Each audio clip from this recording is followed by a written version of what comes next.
And not only that, but also, why is it appropriate for Ethan to fucking clip me out of context all the goddamn time, but then you're like, you're taking him out of context. You're taking him out of context over and over again.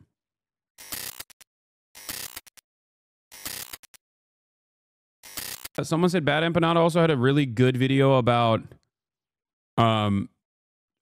Ukraine as well. The Ukraine war, the only correct opinion. That's what BadEmpanada looks like. Not as ugly as Ethan said. I mean, why would you ever trust Ethan with anything? Can we watch the content, please? No, because it is fucking 4 hours and 30 minutes long, dude. Are you crazy? Instead of watching the content, I would rather just simply make my own. I would rather make my own content nuke response at that point. Another overzealous banger. There was, where is it? Is it BadEmpanada? It's BadEmpanada live, right? That's the other channel that he has. Where is it?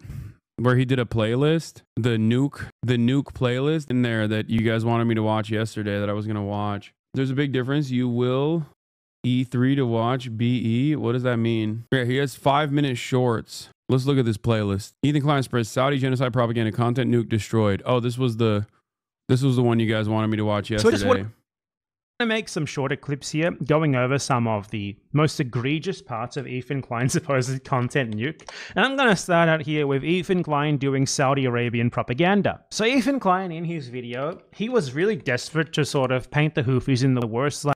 BadEmpanada would also hate the stealing of labor that you reacting to the Czar nuke content. Yeah, I think he's backed away from that position. I don't think he cares as much about me reacting to his videos. Hello. I think, ironically enough, when I did react to his videos, he saw an increase of support. And I think initially he was a big, like, anti-react guy. I think, you know what's really funny about this? Initially, the reason why BadEmpanada and I were not on good terms, regardless of the fact that I had actually enjoyed some of his older videos in the past and thought that he was, you know, brilliant in terms of like all the historical analysis that he puts into his long, oftentimes convoluted, even history videos that he does. But what's interesting is the major fissure that we had was over Reactgate, because at the time when everyone was yelling at me about like reacting to videos and whatnot, at the time when everybody was yelling at me, he was like, yeah, you are stealing the labor of like other YouTubers. It's really fucked up. And he was like, I don't want, you know, I think it's disgusting that you're doing this. Not realizing that, not realizing that like, when a community such as this one does react to his videos, it probably does promote what he said on Do Not Worry Pod, that he doesn't mind you reacting to it because you don't do lazy reacts by letting the video run and not adding into it. Yeah, that's the funniest thing. I think he just didn't know. He just kind of got whipped away by the I think there's two reasons. One, he got whipped away by the frenzy, like he got clickbaited a little bit and thought that I don't add anything to the political videos I react to, especially, or even like non-political videos in general. And also I think he truly thought that like this community and myself reacting to videos such as this one are not actually a mutually beneficial, if not incredibly beneficial story or a situation for the content creator themselves. So those are the two reasons why he initially was like, I don't like it. But now I think he's changed his stance. He's a streamer who hates the streamer class, a true class trader. Yeah. I thought it was because you went to the DNC. Oh, there was that too. I mean, look, we have our disagreements. We have our disagreements. He is, I believe, Greek after all. So of course, it is always going to be in the heart of a Greek to never give full credit to the Turk. Okay, it makes sense. He might even, is he a Greek Cypriot actually, like Drew Pavlov?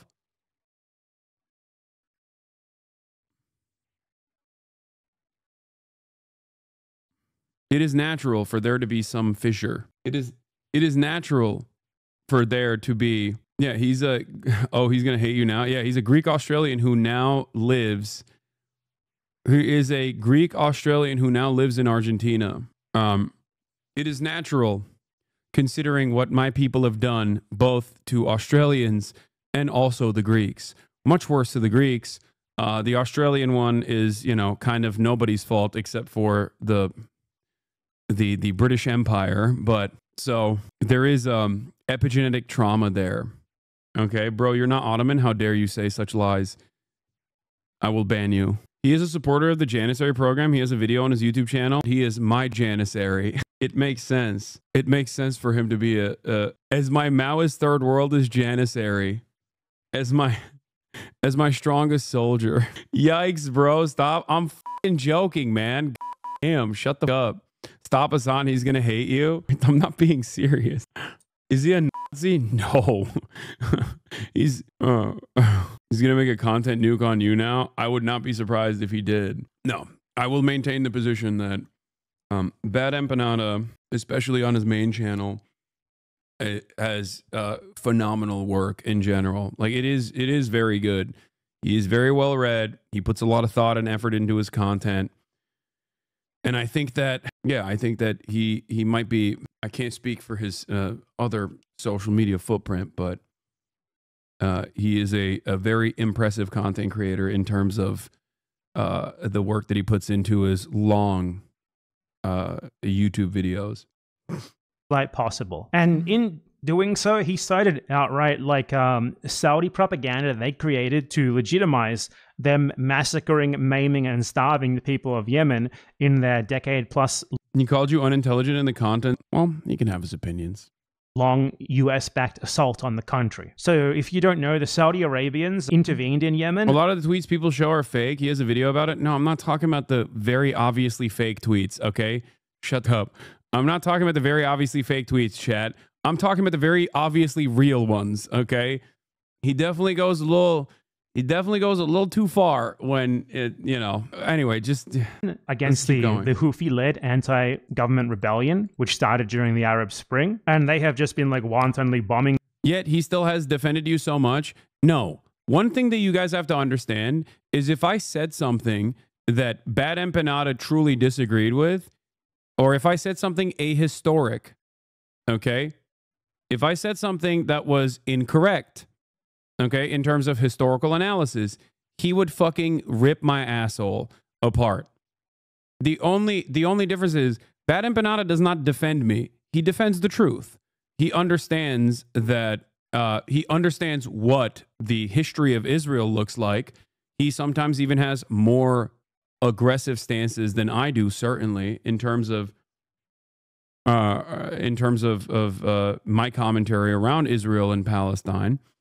But overall, he would be just as ruthless if I were engaging in some kind of bullshit. If I was saying some kind of fucking bullshit and that was just incorrect.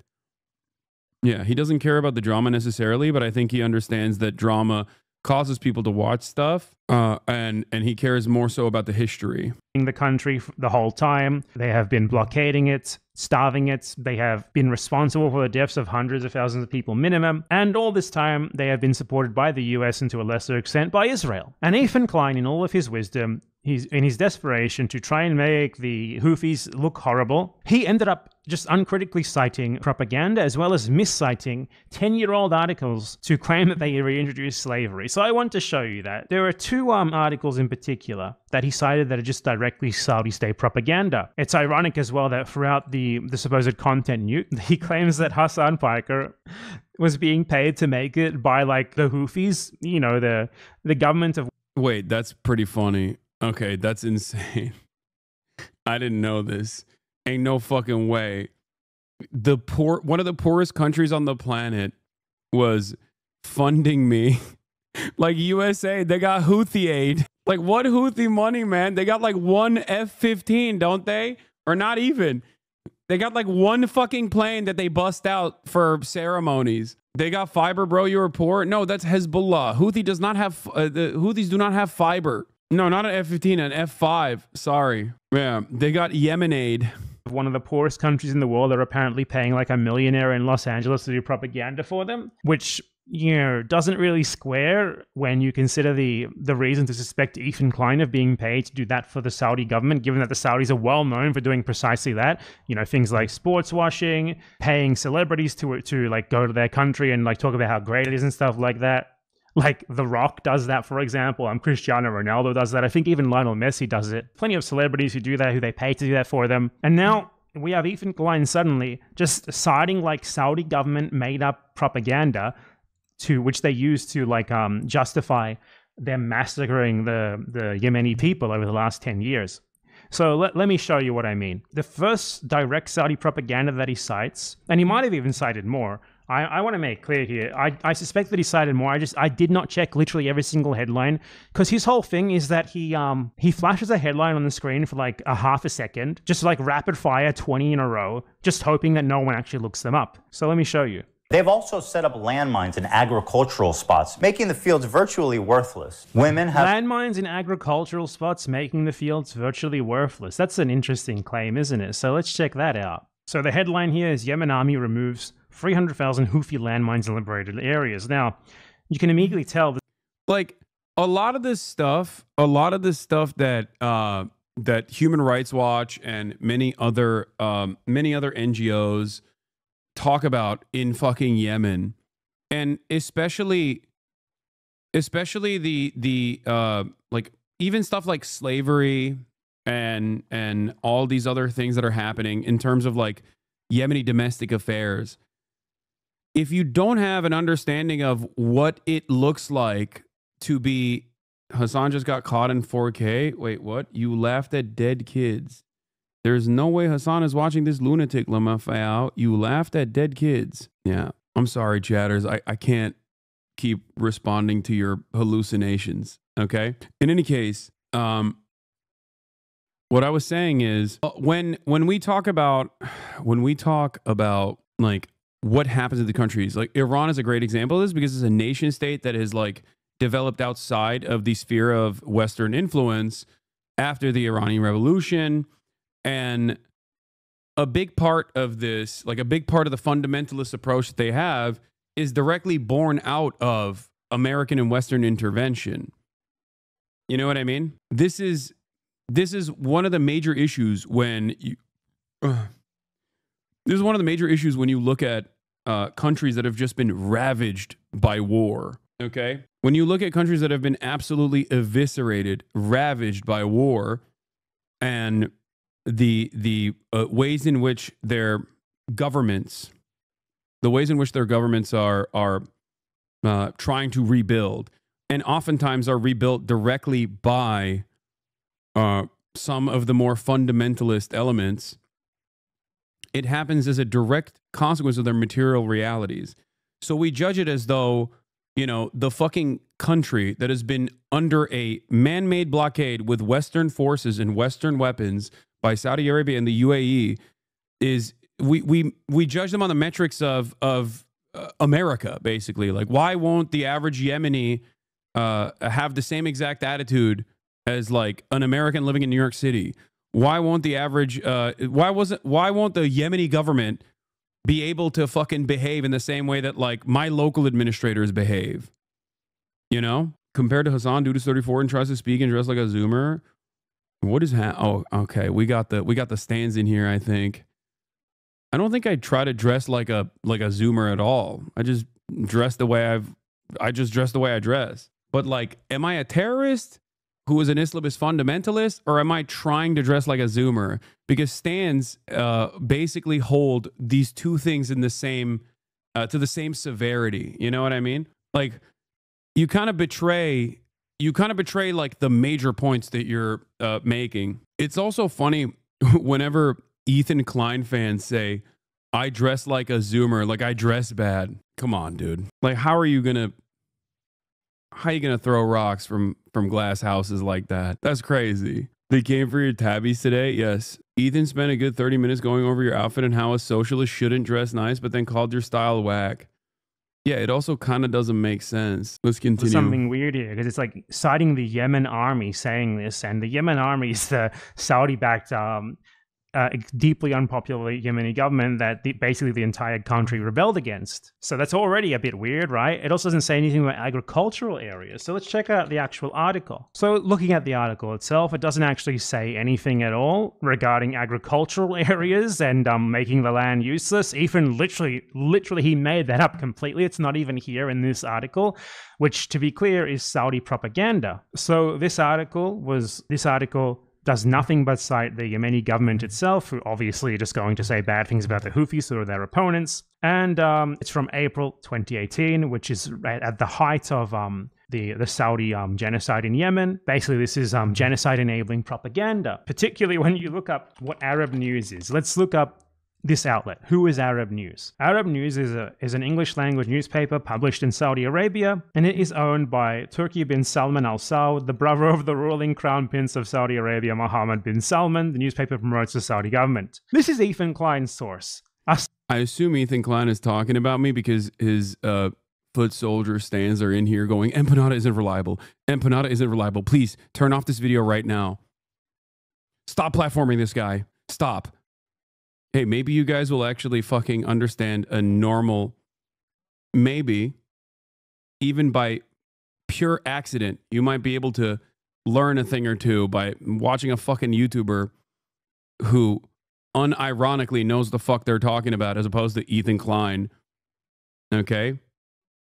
He's threatening to open your stream right now. Saudi government propaganda outlet just printing anti-Houthi propaganda that based on nothing but the government of the people who the Houthis are fighting against said so. This is one of the greatest minds of our time, clearly.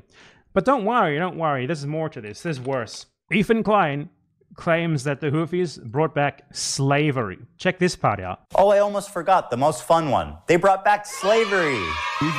The evidence of this is two articles, and one article rather, and one video. A video called article from the Saudi royal family's own propaganda newspaper, and also article from an actual reliable outlet, Al Jazeera, except the Al Jazeera article is from 2014, which is even before the Ansar Allah movement overtook leadership in Yemen. So one side of the story is literally the genocidaires doing propaganda. The other side of the story is actually the previous leadership that escaped to Saudi Arabia. Also, what's funny about the process in terms of like, I will click on your stream right now and I'll show you the truth to your audience. What's funny about that is like, well, for once they'll actually see the full context, you know? For once they'll actually see the full context.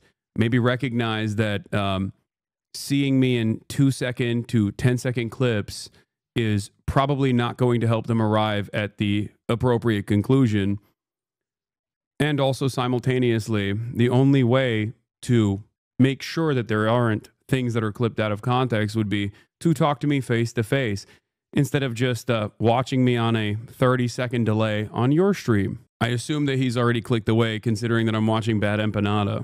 Slavery in Yemen from Al Jazeera World, and an article called Exclusive, Houthis Restore Slavery in Yemen, which curiously does not actually include who it's from. So let's look first at the Al Jazeera World one. Interestingly enough, if you go to the page where this documentary is from, and you scroll down to the date, which was cut off by Ethan Klein, you see that it's from the 10th of September 2014, and you see that from the text here, despite government denials. Bro, just watch the actual video and know other people's opinions or takes on it. Interesting. Well, considering that I already literally just said the things that BadEmpanada is saying in this video, perhaps perhaps I've already seen pieces of this video and already correctly addressed it. He's just saying you won't watch the nuke because it would cook you? That's interesting. Why won't he actually talk to me where he can't clip me out of fucking context?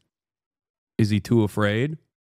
This is fact-checking, by the way. This isn't like someone else's opinions on the nuke. We can talk right now if he wanted to. Investigation uncovers evidence of slave labor in Yemen.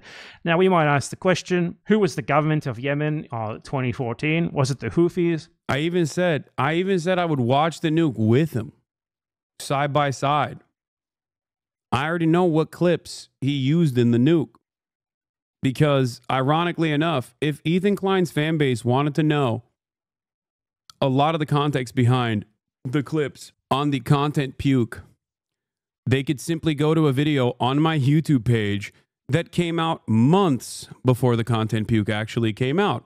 Ethan Klein versus Hasan Piker Explained 4 months ago. I promise you, if you are in Ethan Klein's fan base and actually went in and watched Ethan Klein versus Hasan Piker Explained, you'd be shocked at how much of the content puke was addressed already months prior.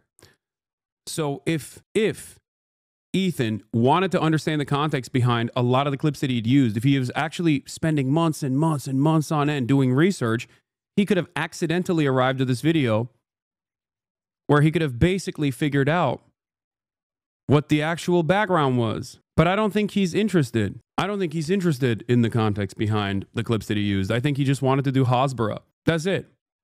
It's much easier to shelter your audience from the truth. I'm the one who's saying, if you have some brilliant takes, we can have a conversation in person where you can't clip me out of context. I made this video before the content puke. It's out there for everyone. It's out there for everyone to see. And maybe if they watch this video, they'll come to the conclusion, they'll come to an interesting conclusion where they'll go, wait a minute, if there was all of this extra additional context to a lot of the clips that I saw on the content puke, why didn't Ethan do his research? Perhaps he doesn't care about the truth at all. Perhaps he doesn't know about the history of Israel at all. Why not? He's not watching anymore. He pulled up to the stream for a bit and heard the part where he said he's afraid to talk to you, and all he said is going to give me back my hat. So sad, Lamau. What hat? The irony, of course, is that there's also literally conversations that we had face to face that people can go back and watch. Ironically enough, he literally fucking clipped those conversations out of context as well. How do you clip chimp a convo that you were a part of a year later to completely change the actual points that I was making? He said you're a psycho for having this video pinned. He thinks you have it pinned all the time. No, one of the things I learned from the unethical React Gate that I participated in was better standards and practices. One of those better standards and practices was to pin the video that I'm reacting to.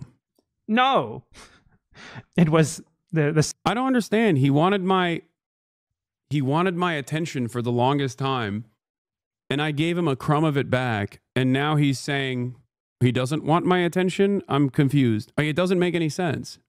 It truly does not make any sense. Saudi-backed government. This article is not about the Houthis. It's about the Saudi-backed government. If anything, this is pro-Houthi propaganda because these are the people who the Houthis fought against. But if you thought that was bad, just wait for this.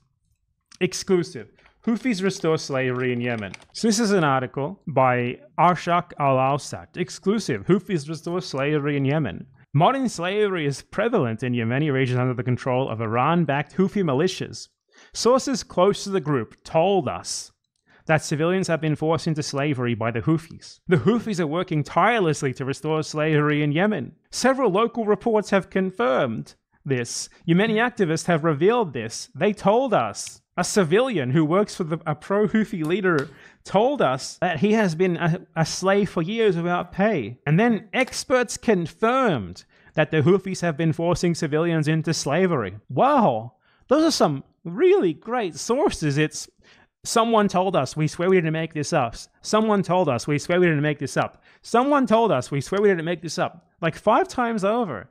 That's interesting sourcing there. Even despite any sort of bias of the newspaper, that's obviously just a complete nothing burger. I can't believe I said that. I wonder why. Someone is cleaning up his IG comments on his latest post like crazy. Oh yeah. Wait, I saw that. Wasn't that on his own subreddit, H3H3? People were complaining about, you know, please just stop fucking talking about Hasan. Like, we get it, bro. We get it. We get it. Like, holy shit. Bro, just dial this grown, sad man up and end this if he doesn't want to answer. He's proven a loser. He's I'm not going to harass him on the H3 podcast IG. I wonder if they deleted the comments now. No, I'm not going to harass him. I've already made my stance known. If he wants to talk to me about the content puke, we can talk about the content puke. He can have the clips ready to go. This newspaper would just say stuff like that so brazenly based on nothing except trust us, bro. I wonder why. I'll tell you why. I don't actually wonder. I know why.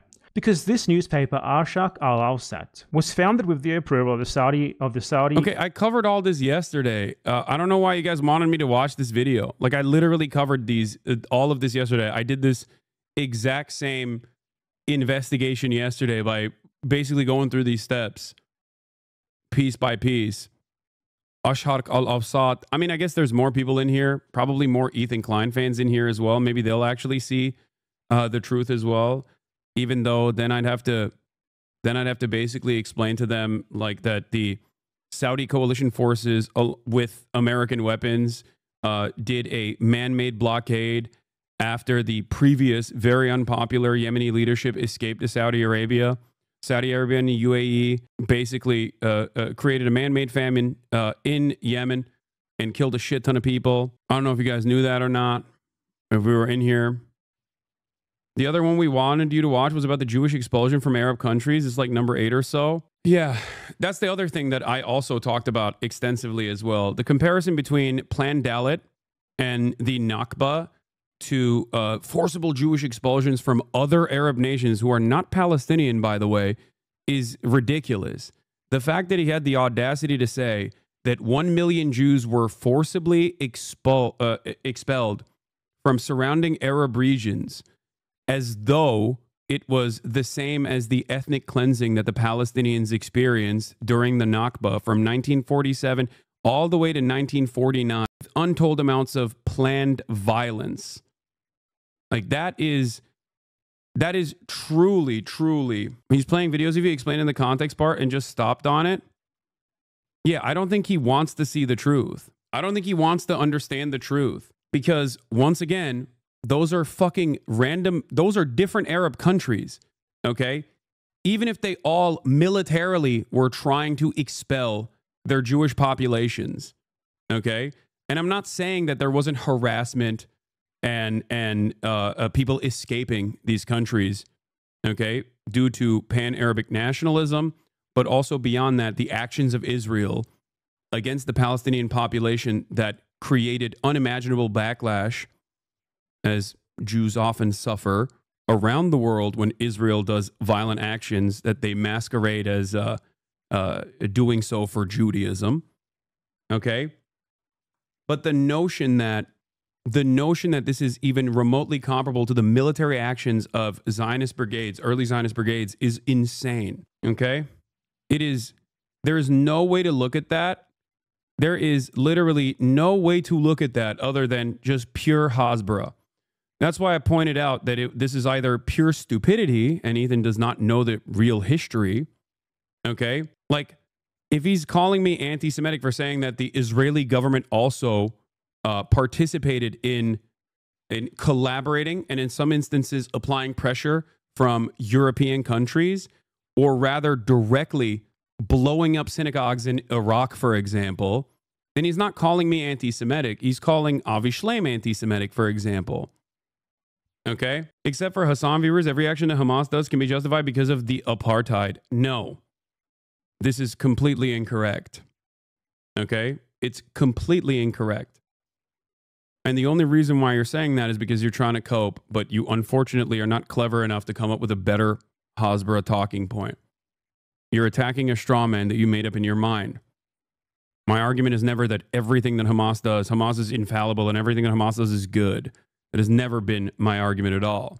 My argument is that the standard of violence is set by the colonial entity, okay? He is too afraid of addressing the truth. He is too afraid of educating his chat on the truth. I think it's an incredibly irresponsible thing to do as a massive content creator who has, you know, now a smaller audience, but still a relatively sizable progressive audience, okay? Ethan showed the context, but said it changes nothing about his point. If I can't call Klansmen inbred? What the fuck can I do? Where is the Oh, here, Ethan Hello, Klein everyone. denies Welcome the to another Nakba. debunking of Ethan Klein's supposed content nuke. So at one point in his supposed content nuke, Ethan Klein attempts to justify the Israeli settler colonial state and its expulsion of Palestinians by glossing over the Nakba, and that basically the Arab world just randomly, crazily became full anti-Semitic, not reacting to anything in particular at all, and expelled and forced out and pogromed all of the Jews.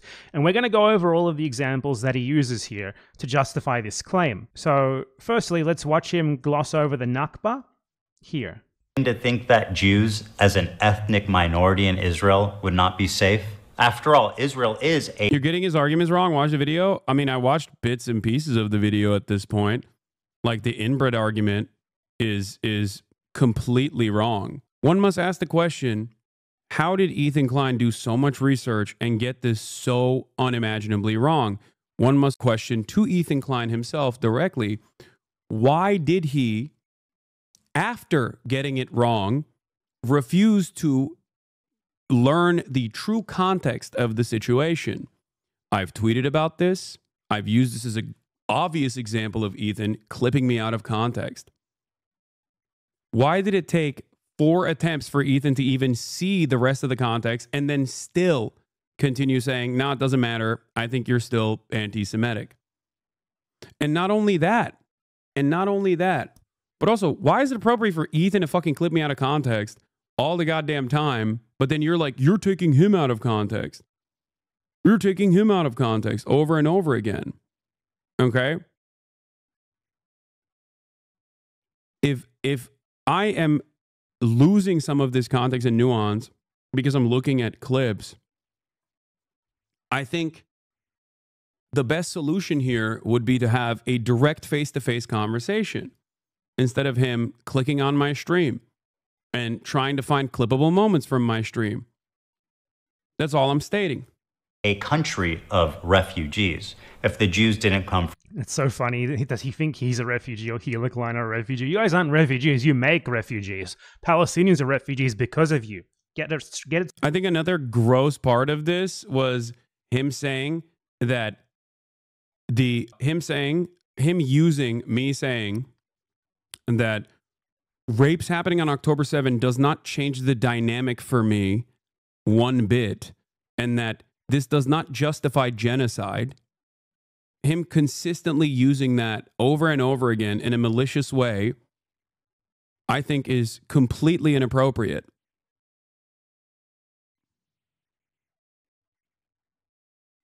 Completely inappropriate. You can say, bro, watch the video all day. I said I would watch the video with him. Okay? I said I would watch the video with him. It's straight, okay? From Europe after the Holocaust, they came from the surrounding... He is, guys, listen. You can come in here and say, oh, you're crashing out or whatever all day, every day. Okay? The reality of the matter is, I think most people, reasonable people, can understand who has been on an extended crash out for the past 6 months, perhaps even longer. I'm not the one trying to fucking dox Reddit mods. I'm not the one going after random Redditors and declaring war on random Reddits, random subreddits, okay? I'm not the one posting at fucking 3 a.m. Instagram stories every single fucking day. As a matter of fact, I didn't even know that he was doing half of this shit for the longest time because I deliberately avoided looking into it, okay? I'm not the one trying to send my audience after journalists that have written articles about me far before he even chose to do this weird Hasbara thing where he's like, I'm pro-Palestinian, but no one is defending Palestine in the way that I want to. You know? There's a clip of him saying how he fully understands what you meant by rapes not changing the dynamic months before the content nuke, but he's so disingenuous that he shifted his stance to support his narrative. I have not seen it, but that would not be surprising. He literally said he's considering getting journalists on Slate to do a retraction, calling them names live. That's so insane. I didn't even... Yeah, I'm not the one who joined forces with the ADL to get people deplatformed and celebrated that over and over again. Okay. And I'm certainly not the one who's saying that they want to go to Israel and show how multifaceted and multicultural and how free of a society it is. You know? That's it. There's a reason why everyone that is not completely trapped in the fuck Hasan, trapped in the fuck Hasan brigades is looking at this from the outside going, I don't even fucking like Hasan. And I thought he was a real piece of shit, but Ethan has made me reconsider him in a totally different light. That's it. I think being pro-genocide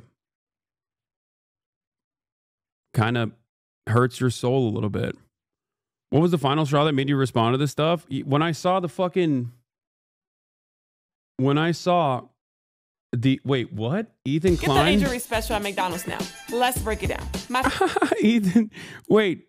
Slate did a podcast on Ethan Klein attacking How could you not? FOMO. After posting an Instagram story that claimed potential collaboration fell apart due to anti-Semitism, posts of problematic behavior and language the Kleins have exhibited on camera soon flooded the subreddit, calling out the podcaster for their past controversies.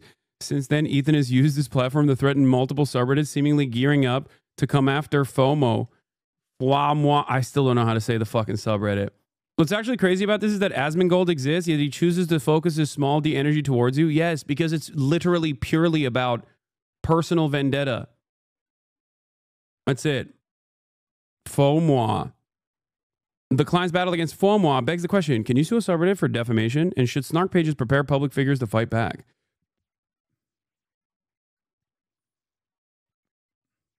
Wait, was Hasan's poop sock actually linking this? Oh my God, and I banned him for the day? Shut the fuck up. I'm going to click on this link now. Hold on. I'm going to click on his link. Oh my God. I'm so sorry. I'm issuing a retraction. I'm unbanning Hasan's poop sock. I'm issuing a fucking retraction and unbanning Hasan's poop sock. I apologize. Justice served. Justice delayed is justice denied. But yet, justice is still served on this day, okay? Wow. Vindicated. Hasan is a woman. I am freeing him. I thought he was doing a poop sock. His name is Hasan's poop sock. Give me a break. Okay? You know what? Hasan's poop sock, if you're still in here after you got a one-day ban, and I don't know if you are, but if you're still in here, you have one poop sock, like an actual poop sock that you can send me at any given moment. It doesn't matter. I could be interviewing Bernie Sanders, okay? And you can send me a fucking poop sock and I will click on it in front of Bernard Sanders, okay? You have a lifetime, one usage poop sock, okay? I think that is a appropriate IOU for the one-day ban that I very quickly resolved after finding the truth. After 2 hours, his one-day timeout turned into a 2-hour timeout, and I'm giving him reparations, okay? And I'm telling him he has a one-time poop sock opportunity. He's currently watching an out-of-context clip of you yesterday, explaining the context of a clip he watched out of context. I can't make shit up. It's ironic because I also called this ahead of time that he was going to do that. Bro, why is this subreddit claiming you're behind the Slate video, Lamau? I didn't even know it fucking existed. I literally banned a chatter for linking it, thinking that it wasn't a real thing. You were all here when the lifetime poop sock allowance was given. I wonder why there's a major difference in the, Creator Clash 3 needs a headline fight. Here are the options. Ethan Klein versus Hasan Piker. HasanAbi versus H3H2 Productions. Vape Nation versus Hank Pecker. Ethan's going to get mad at him. Ethan's going to get mad at iDubbbz for even saying this. I genuinely don't get it. Why is he so scared to talk to you? Because he knows I know more than him. That's why. What do you mean? This way he can shelter his audience from the fucking truth about all the lies he spread. Not only about me, but also, more importantly, because I don't give a fuck if he lies about me. Who gives a shit? Okay? I'm just one person. But I think what is abhorrent is to literally misinform your audience either deliberately or because you simply have not fucking done enough research on Israel and the history of Israel. Ethan plays devil's advocate agreeing with Hasan. Hila doesn't like it and puts words in Hasan's mouth. What is this? For sexual violence and savage R words on October 7th. Doesn't matter if R words happen on October 7th. It doesn't change the dynamic for me. What's interesting about that quote specifically is that I get what he means in that one. Like, I felt like he said worse stuff than that. Because he's saying, he's saying even if the R words happened, well, I think the way he phrases it is fucked up. Even if it happened, they did happen.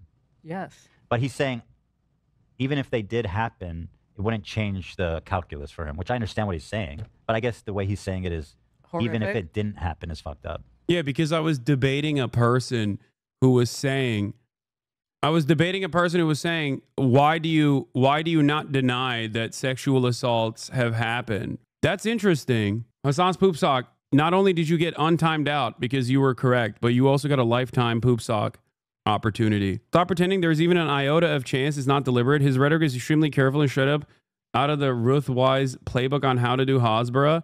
Yeah, no, it's just like, yeah, he knows what's up. Like he has to. Yeah, I would not argue that. I'm just trying to play out. Oh, so they agree with me. Wait, do they both agree with me that like genocide is completely unjustifiable, even if sexual assaults happen on October 7th? Because I think that's a pretty normal position to have. Devil's advocate here. It's just a devil take, not devil advocate. I don't even think this, but just to play devil's advocate for a second. I mean, just imagine to the girls that did survive, somebody's saying, that's a very I don't care if it happened. You know, well, so like the ones that I guess... the last thing that I would want to hear. The ones that jumped out to me as more offensive when he's just like, basically, he was like, what rapes? Like, he's just straight up saying like, So like all of it combined is problematic. Yeah, all of it combined, definitely. That's not what I said. For the record, I think I was probably responding to a chatter when I was talking about the rapes that were committed by Israeli concentration camp guards at Sde Taiman when there was a pro-rape riot that took place in Israel that successfully took out the concentration guards from the grips of prosecution. And then the main rapist became a fucking television personality. It doesn't change the dynamic for me. Mr. Specker declares before finally admitting that Palestinian resistance is not perfect, a euphemism for terrorism. Okay. I get the context of one of the clips, but all the out of context clips combined is bad. Also, for literally this entire process, like we're now going back and forth about like I think he is slipping up in this clip by giving you the benefit of the doubt, and Hila is correcting him to make sure they stay on message. Yeah. What's really fucked up about this process, by the way, is that, one, I don't even know if they've like talked about the rape riots in Israel. I doubt it. Okay. But two, there literally is not even any fucking personal evidence so far, with one exception from the UN report. Israel literally denied independent investigators to actually investigate the sexual violence that happened on October 7. And also, Israeli newspapers literally revealed a couple months after the fact, or not even a couple months, like literally a month after the fact, that one of the organizations that was handling the bodies ruined the fucking forensic investigations that could have taken place. Okay? That is completely ridiculous. Why the fuck would I be... why in the ever-loving fuck would you ever assume that I would not want justice for victims, regardless of what nation of origin they're from, an apartheid state that's conducting a genocide? Okay? It doesn't fucking matter. I want justice. I want the truth. The Israeli government has denied the opportunity for the truth time and time again. Take it up with them and not me. That is fucking insane. This tactic was so commonly applied in the immediate aftermath of October 7, where people in America, prominent Zionists in America, would get mad at college students for basically saying the exact same thing that Haaretz's editorial board was writing and reporting on. Like, they would say, this is the most anti-Semitic thing that has ever happened in the history of mankind, is what the attitude was for college students that were basically saying verbatim the exact same thing that the fucking Haaretz editorial board was saying. Yeah. Here it is. Israel blocks UN probe into Hamas sexual crimes from October 7 to avoid inquiry into abuse of Palestinians. The UN Special Representative on Conflict-Related Sexual Violence asked to investigate Hamas's alleged crimes on October 7 and towards the hostages, but Israel refused their request to access Israeli detention facilities to examine the claims of IDF abuse. Israeli women's rights groups warned this could lead to Israel, instead of Hamas, being added to the UN sexual violence blacklist. No, he won't call Haaretz anti-Semitic. He's hitting a liberal Zionist position, which implies that every pro-Palestinian is actually doing it wrong, and they're not actually pro-Palestine in the right way. Okay, that's it. It's a very specific type of defending Israel for a very specific audience.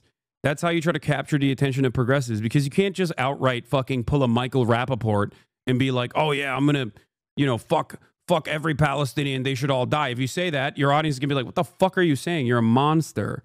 Okay? So you hit a very different line where you're like, I'm pro-Palestine, but I want to talk about Ukraine, so I'm going to. Oh, not this one. Hold on. This is what Arab countries that expelled them in massive amounts following the 1948 war. In fact, there was more Jews.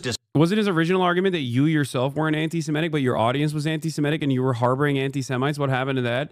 Yeah.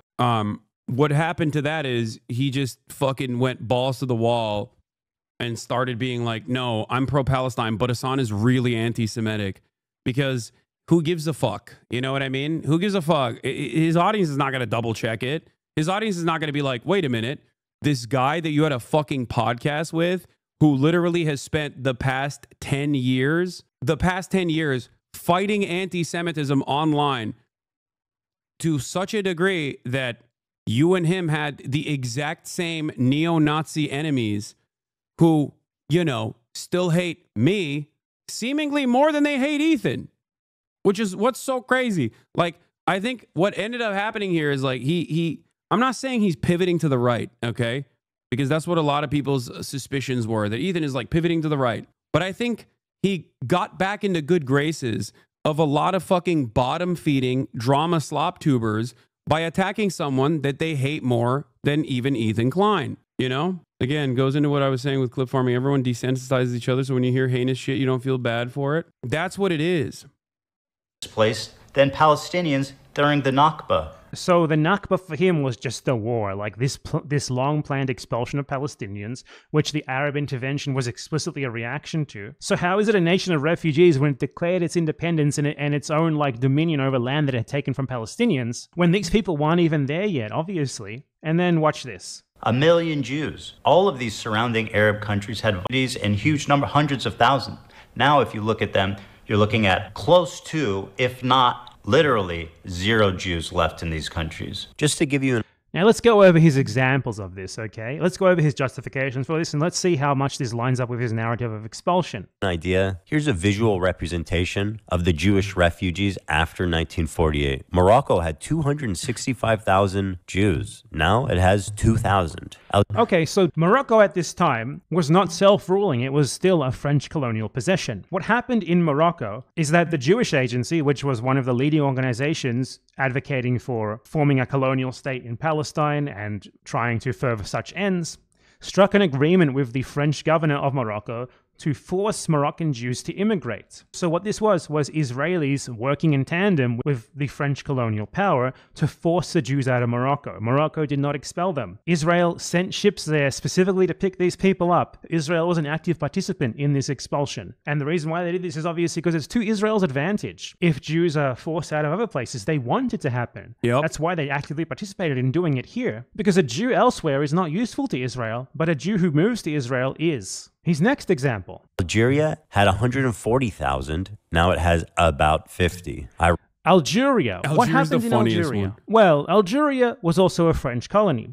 And when the French colonized Algeria, they murdered about 3 to 4 million. By the way, literally said almost verbatim the exact same things that BadEmpanada is talking about right here yesterday when I heard Ethan for the first time on pieces of his content puke talk about how like 1 million Jews were ethnically deported from their ancestral homelands in surrounding Arab nations, you know? Algerian Muslims who were the majority population. And in an effort to divide and conquer, they attempted to divide the Jewish population of Algeria from the Muslim population of Algeria when they colonized it by passing something called the Crémeau Decree, which afforded French citizenship to all Jews in Algeria. This turned Algerian Jews into French citizens, and soon after this, they integrated into the French settler society, which was oppressing the Algerian Muslims and Christians. Thus, the French Jews became French, both culturally and by citizenship. And unfortunately, most of them decided to collaborate with the colonial power. Effectively, they were French at this point. Then, once Algeria won its independence from France, the French settlers and the French Jews were given an ultimatum: either renounce their French citizenship or leave the country. This was not specifically aimed at Jews, it was for everyone. This was not specifically aimed at Jews, it was for all French. And almost all of the Jews chose to go to France. So this was not an expulsion. Nor did these people even go to Israel. They went to France. Again, French colonialism's fault, not the Algerians' fault. Also, not the Palestinians' fault. Once again, like even if every single surrounding MENA country, all the way to the fucking Levant, decided independently to forcibly expel their Jewish populations, that still would not be the fault of the fucking Palestinians. Because guess what? Arabs are not a fucking monolith, okay? They're not one blob of inferior peoples. That's what's so frustrating about this. That's why it's such a fucking classic Hasbara line, okay? To just turn around and attribute the suspected crimes of all Arab nations, like different Arab nations with different cultures, different languages that they speak, to the fucking Palestinians that were ethnically displaced from their indigenous homelands. How insane is that? If you scratch the surface of that commentary, you immediately fucking recognize how unimaginably racist that is. So why is it that a supposedly progressive person who has the audacity to claim that they're pro-Palestine engaging in this kind of sentiment, engaging in this kind of monolithizing that you hear from fucking Trump supporters when they talk about all undocumented immigrants? Why? It's because that's how Zionism works. That's why even if you're a liberal Zionist, you still are lapping up a metric ton of fascist, ethno-religious supremacist propaganda. That's it. It's fucking racism through and through. Same as in Morocco. His next example is Iraq. Iraq is actually a country that very desperately tried to keep its Jews. Iraq even passed laws which forbid Jews from leaving for Israel, as you can see listed here in this article. But what happened? Well, Iraq was the target of pervasive terrorist attack by Zionist/Israeli agents in order to create a narrative there of Iraq being untenable for the continued presence of Jews. After a number of terrorist attacks, and the Israeli government to allow Jews to leave, they rescinded the law that prevented Jews from leaving for Israel, which then resulted in mass migration of Iraqi Jews. So as you can clearly see, this is... By the way, this was also reported by Israeli academic Avi Shlaim, okay? He's British-Israeli of Iraqi descent.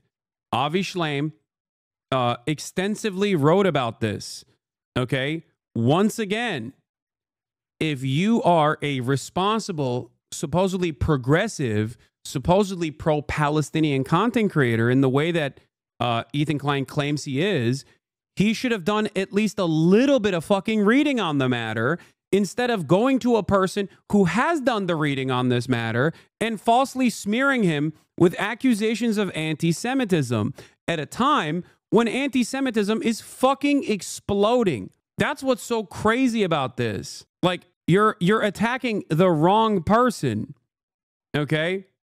And you're also fucking lying. You're lying about the history of the genocidal apartheid state that you're trying to desperately fucking defend. This is nowhere near as black and white as just people being expelled to Israel. The Zionists wanted the Jews to leave. They wanted them to leave by any means necessary, to the point they started bombing synagogues in order to create this sort of fear among the Jews there so that they would want to leave. And then they exerted government pressure, and then they exerted diplomatic pressure on the Iraqi government to that end as well. Iraq had 150,000 Jews, now 10. And I want to give a special shout out to my boy over in Afghanistan, one known Jew. We know him, we love him. So now he brings up Afghanistan. I think it's pretty clear that Ethan Klein doesn't actually know what the fuck is even going on here, because Afghanistan is not Arab. Afghanistan is in Central Asia. Yeah. So it's like Afghanistan is not Middle Eastern, it's not Arab, it's in Central Asia. They don't speak Arabic there. That's also, ironically, Amera brain rot right there. That is like perfect Amerifat. That's like perfect Amerifat sentiment. You know what I mean? They're all fucking, what are they, like Muslim or Pashtun, but that's like a different kind, you know what I mean? They're all the same. They're not Arab at all. Just because they're Muslim, he thinks they're Arab. Afghanistan did not expel anyone in reaction to the creation of Israel.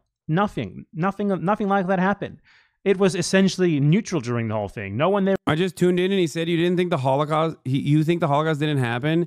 Yeah, okay, dude. Yeah, good luck. I don't even believe that. I think this person is just fucking drama baiting. I don't think Ethan is that brain broken to lie about such a severe thing. Yeah, I think this person is baiting to try to like extend the back and forth. Nah, he literally just did. If you clip it, I will only believe you if you clip exactly what he said. There is 0% chance that Ethan fucking Klein is saying that I am a Holocaust denier. There is 0% chance. They really cared about it. It was not a part of the coalition that responded to the Nakba by attacking Israel or anything like that. So this simply does not fit into your narrative here. It's outside of it. You citing it is incredibly stupid. He's the one Afghan Jew. They were forced to leave their homes, their lives, their property, and migrate to the only place in the world that would accept them, which was Israel. The irony of this whole situation. He said that's like Holocaust denial. The process in which Jewish people voluntarily migrated to Israel, okay, or migrated to Israel in the ways that BadEmpanada also here correctly explained, including Mossad operations to create a sense of panic and uncertainty and instability in the Iraqi Jewish population. To compare that to the fucking Holocaust is literally Holocaust revisionism. Okay? That is unironically akin to Holocaust denial. Okay? That is shockingly anti-Semitic.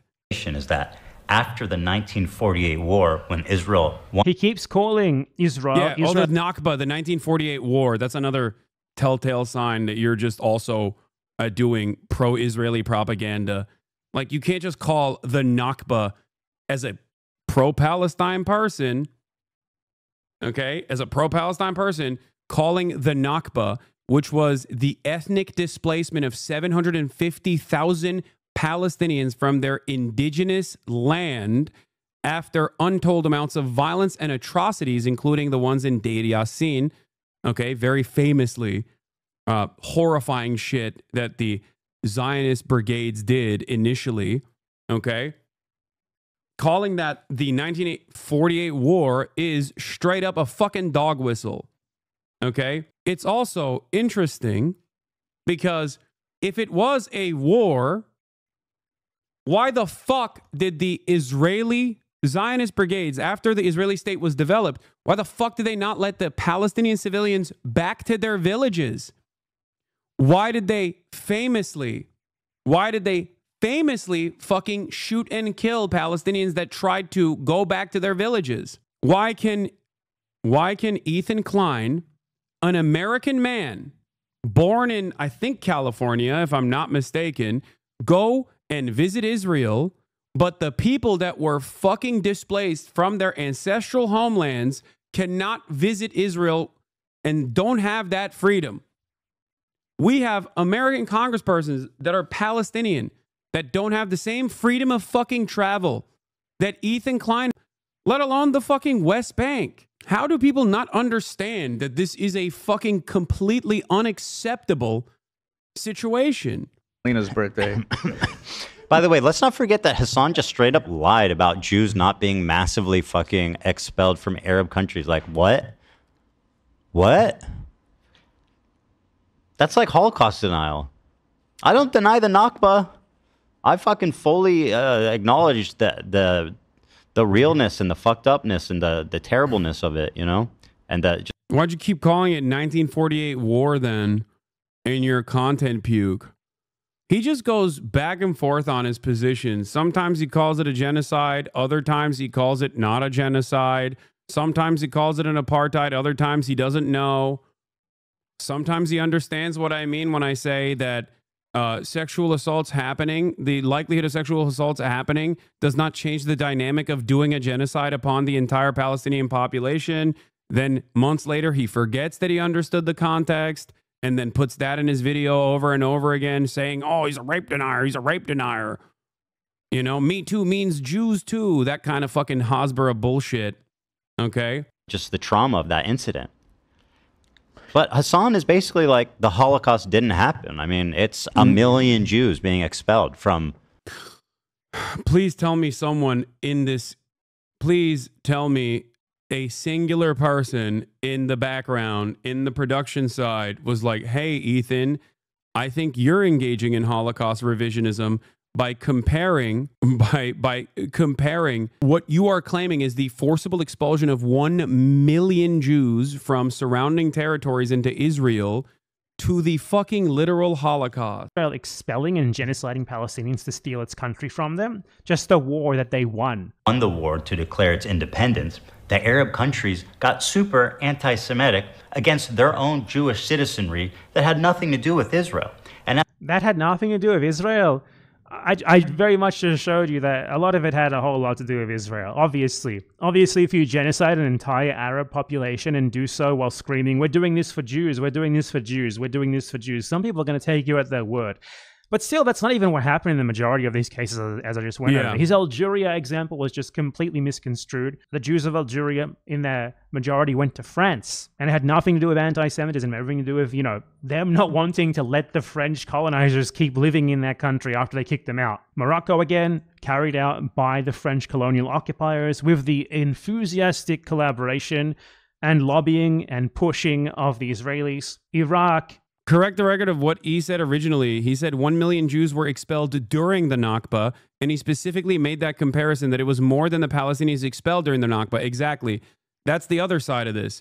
He literally said a more devastating thing happened to Jews in the MENA region, Middle East and North Africa, than the fucking Palestinians being forcibly displaced from their ancestral homes in a planned expulsion following massacres, deliberate massacres and planned ethnic expulsion of Palestinians.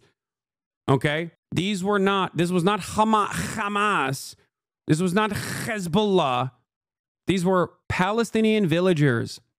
Like in the case of Deir Yassin, the Palestinian village of Deir Yassin had actually a cooperation and friendship agreement with the surrounding Israeli villages, not Israeli, surrounding Zionist or Jewish villages that had Zionist brigades working alongside the Jewish villages in the area. This was before Israel even existed. Okay? Zionist terrorists helped that process quite a bit, didn't they? And the Israeli government literally lobbied them for it to happen. Afghanistan, nothing to do with any of this. So he erases the Nakba and slyly tries to justify the Israeli settler colonization of Palestine by just calling a complete ethnic cleansing of as many Palestinians as they could get their hands on in order to steal their land. Nothing more than a war which Israel rightfully won.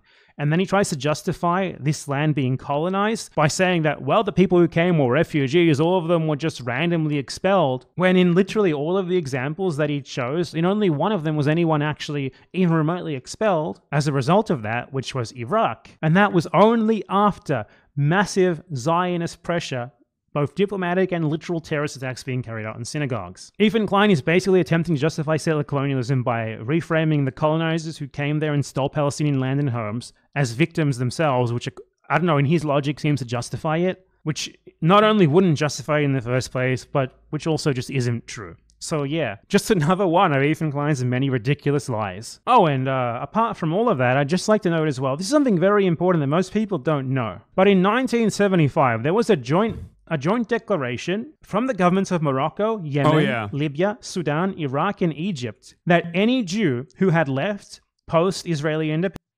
Like, the PLO demanded there be reparations for any Jewish person from any of these surrounding countries that was harmed. Okay? These countries would pay reparations to Jewish people that left these surrounding Arab nations. You know who didn't like that at all? Fucking Israel, obviously. And once again, it's not like this is the fault of the PLO or the Palestinians anyway. They were the victims in this situation. Okay? Independence could return and have their property returned. So whatever... Yeah, he needs to read like one book. Just read 10 myths. Read one Ilan Pape book, okay? Read 10 myths. That's all you need to do. It's like probably the easiest one to just dissolve all this like nonsensical, ahistorical, Hasbara pro-Israel propaganda. Listen to the fucking audiobook.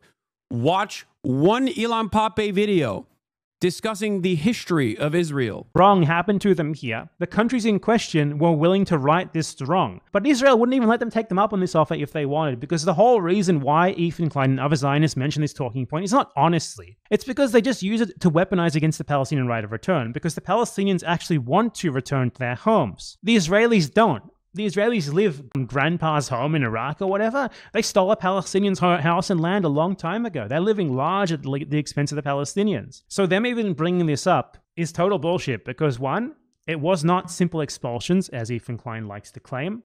The other stuff that was really funny and really stupid and immediately dismissible was shit like claiming that I was denying the genocide that took place upon the Uyghur population in China. And it's literally clips that are directly from our conversations with one another where he's like, that's when I started realizing he was a radical, scary man. Okay?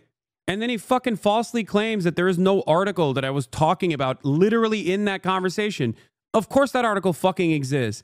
He just didn't put it in the fucking video. So either he is stupid and didn't even fucking realize that this article doesn't exist, or he knew that the article existed and deliberately removed it from his video, omitted that key detail to make it seem like I was fucking lying to him. Every part of this video, and I cannot stress this enough, literally every single minutia in this video is false. I've never seen anything like this before. It's somehow worse than fucking Willie Slop Show. It's shocking how bad it is. Like, you can misunderstand my positions, okay? But how the fuck do you do it this bad? Also, you didn't even say death camps during that. You just put that word in your mouth. Yeah, no, I very specifically said it's not death camps. It's concentration camps. It's re-education camps. That's what I said, because that is the truth, okay? It was so bad, I think Willie Slop Show was fucking fact-checking Ethan. That's so funny. And obviously all other Zionists like to claim. Two, the countries in question have offered. They have invited these people back, while Israel has never done that for their Palestinian victims, has it? And they invited them back literally 50 years ago. 50 years ago. In many of these cases, that was like only a few years after they left. Like 5-10 years after they left. The Palestinians have been exiled for 80 years by Israel. There's no comparison here.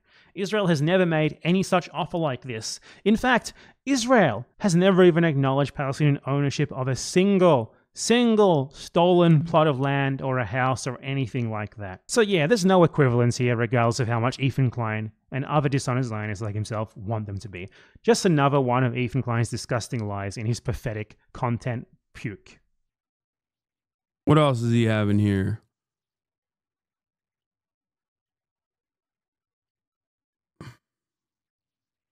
Ethan Klein paid off by Zionist billionaire? I don't know about that. Watch 5. Ethan Klein's insane Islamophobic Hello, conspiracy everyone. Welcome theory. back to another episode of Ethan Klein's Content Nuke being destroyed. In this one, I want to cover really quickly Ethan Klein spreading a far-right Islamophobic conspiracy. Which Ilan Pape book would you recommend first? 10 Myths. 10 Myths is it's the easiest to read. theory regarding a made-up holiday, which they call International Jihad Day or International Day of Jihad. No. And Ethan Klein saw someone else, an Israeli Zionist, say that this day existed, and he just took this guy at his word at face value and included that in his video in like this conspiracy theory regarding Twitch like anti-Semitically blocking Israelis because they're Jewish, which was his claim. So the context of this is that Ethan Klein claimed in this segment that Twitch blocked new signups from Israel on the 13th of October 2023, which is not true because they actually blocked signups from Israel and Palestine, and mentioning the Palestine part destroys his entire argument. So as you can very clearly see in this article right here, Israel and Palestine, something that he leaves out of his article to try and frame it as like an anti-Semitic ban of Jews. And the reason for this, according to Twitch, was that they temporarily disabled signups with email verifications because they were getting a lot of new accounts that were posting like combat footage and like Gaza atrocities and stuff, which they didn't know how to deal with. So they just temporarily assigned signups of new accounts from both Israel and Palestine, not just Israel. So his whole anti-Semitism narrative ruined there, obviously. Not that it would be bad for a website to boycott Israel. That would be good. Israel should be boycotted by everyone all over this. Unfortunately, that wasn't the case. It was just a strategic moderation decision to try and control the amount of like obviously not allowed on the platform like material showing violence and stuff that was being uploaded from these two places. And Ethan Klein lied about that being an anti-Semitic ban on Israel.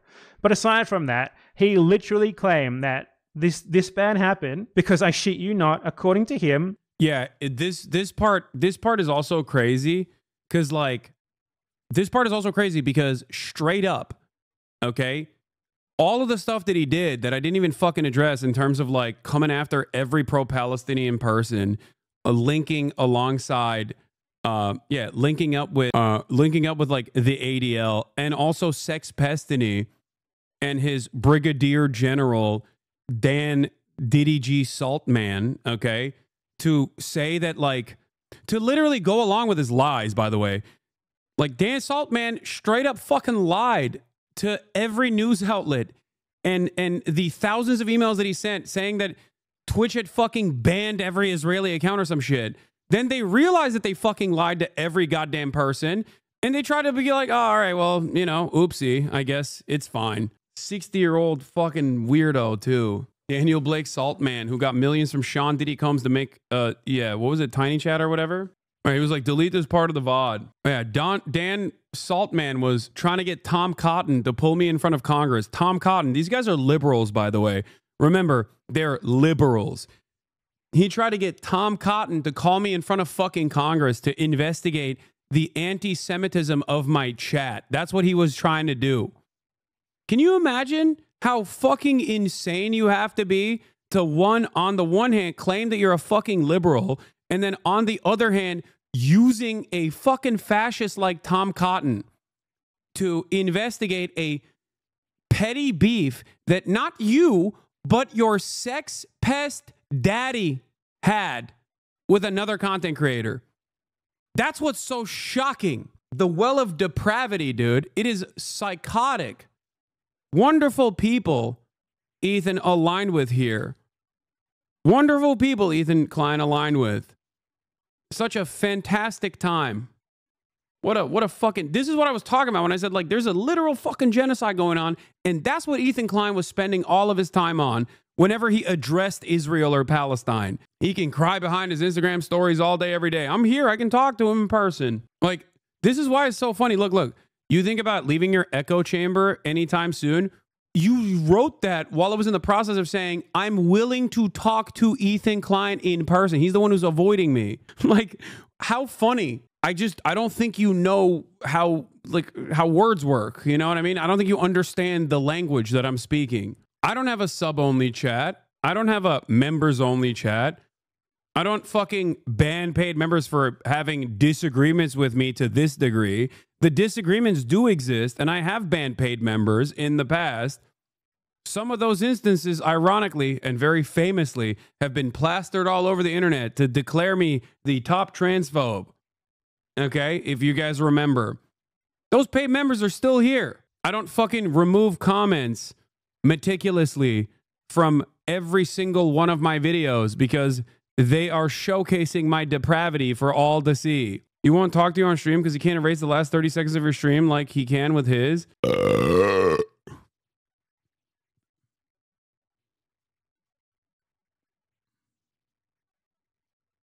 I did bring back Hasan's poop sock. I brought his ass back. Twitch observes a holiday which according to him and this guy who is uncritically citing is called the International Global Day of Jihad or something. Just watch. Israeli and American media started to pick up the story, which finally forced Twitch to respond. He also explains the block started on October 13th, which happens to be Global Jihad Day, when Islamic terrorists call on others globally to act, which he... Bro, you can't be serious. Ethan Klein fans cannot be serious. And they were like, you have to watch this video. My favorite content creator happens to be the dumbest person alive. My favorite content creator happens to be the biggest mime. And you have to sit there and watch his 1 hour and 43-minute hit piece that flopped because it was filled to the fucking brim with idiocy. Is this going to be fucking poop sock? Twitch never banned Israel. Oh yeah, here. This is the famous incident. Here, let's take a look. And either be suspended for a year or never be hired again. I just saw something. Okay. I understand what happened here. The emails accused Twitch of suspending all Israeli accounts for a year. A claim the company debunked. Yeah, go back. Do you see what she did? Well, like that would be an egregious. That's like journalistic malpractice. That's a fabricated quote. I don't understand how this happens though. Like how does someone keep their job after doing this type of shit? Because like the thing is, I sent this to the editor and I said this was incorrect and that I've never said this. Okay. You're sure that your emails don't have the? Yeah. Again, tens of thousands, almost 100,000 emails were sent, okay, to every single fucking marketing company that was working with Twitch, to every single brand that was buying ads on Twitch. Why did they do this? Because I don't have fucking individual sponsors that they could go after. So they were like, fuck it, we'll just take down Twitch. That weirdo right here openly said, I'm doing this because this fucking sex pest and serial harasser and doxer, okay, and his fucking rabid community of sycophants are not getting unbanned on Twitch while Hasan is still dominating the airwaves on Twitch. They openly admitted it. He said he didn't give a fuck about any of this shit. He has said anti-Semitic shit.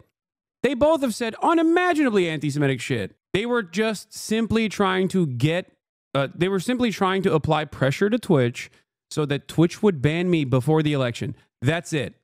And in the process, they literally doxed random people that work at Twitch, okay, and aggressively pursued them. Just like this fan base goes after every fucking journalist that dares to write a positive article about me, not realizing that this kind of behavior is abnormal and under normal circumstances would probably be illegal. All they got in this process was for me to be shadow banned by Twitch, okay? All they got in this process was for me to get shadow banned on Twitch. So on the day of the election, the only account that fucking popped up was Asmongold's account.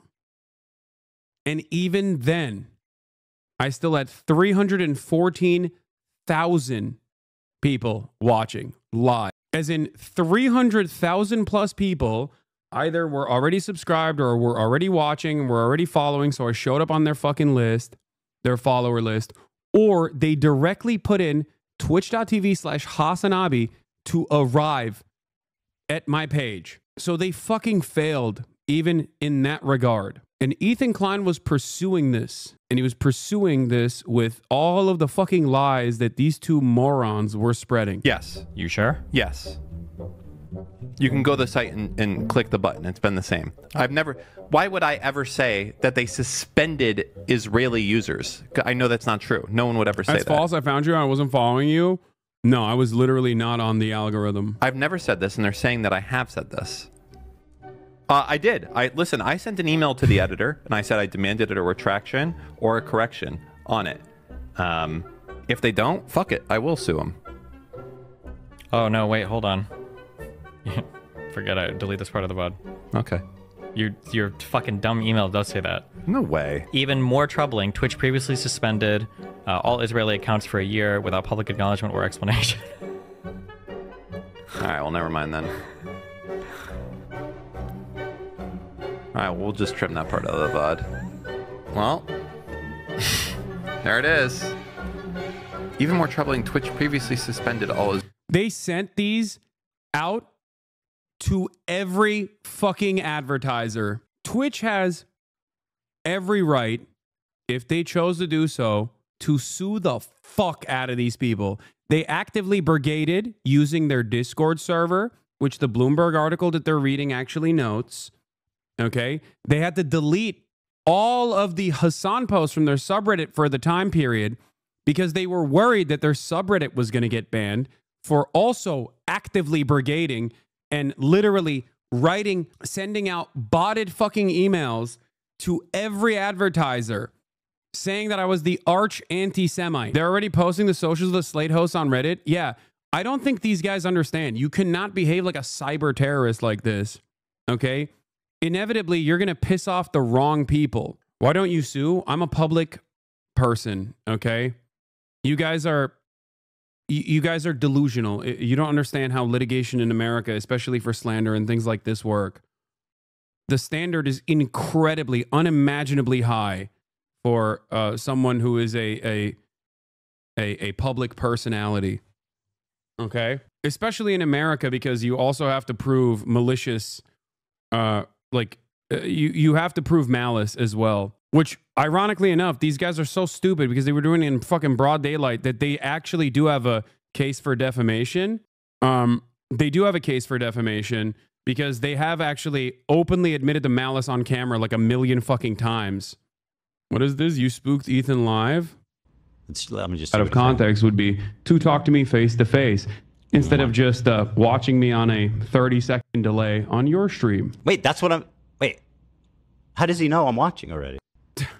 You as a non-lawyer probably don't know enough to say that. No, man, you have to prove intent. Like you have to prove that this person is willingly and knowingly misrepresenting the truth.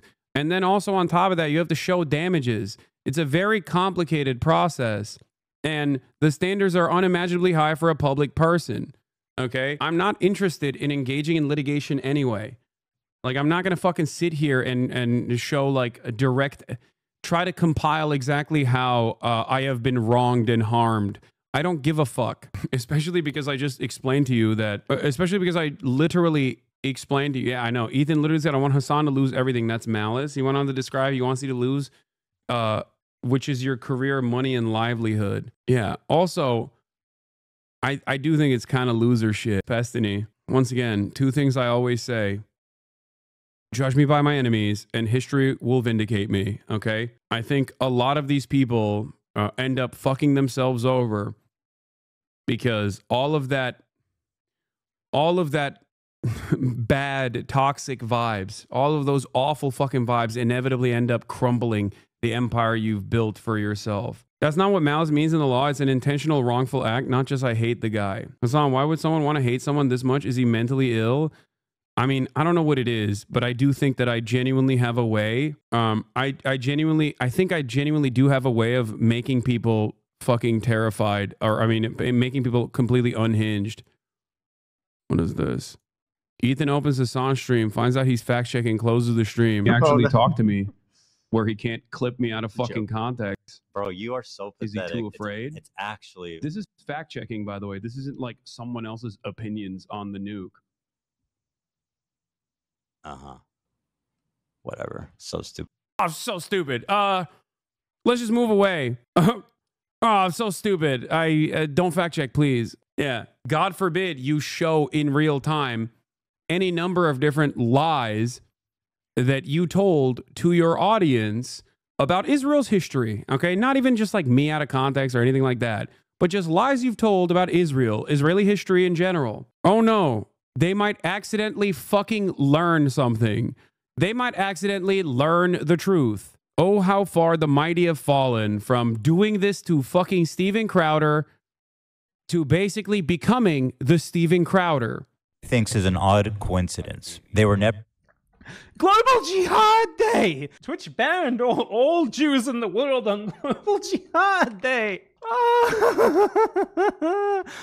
It's everyone's favorite holiday, you know, Global Jihad Day. So what actually happened? According to this article, what happened is Khaled Mashal, the former political bureau chairman of Hamas, called for what he called a day of jihad, which was not a day of calling for terrorism or something. He said a day of general mobilization in the Arab and Islamic world. And I used to be a fan of both of you, and the longer it's been, the more I'm realizing that you're right and Ethan is just lying. I felt very gaslit at first. Yeah, so the problem here is there are still plenty of people in Ethan's camp that are literally progressive people, wonderful people.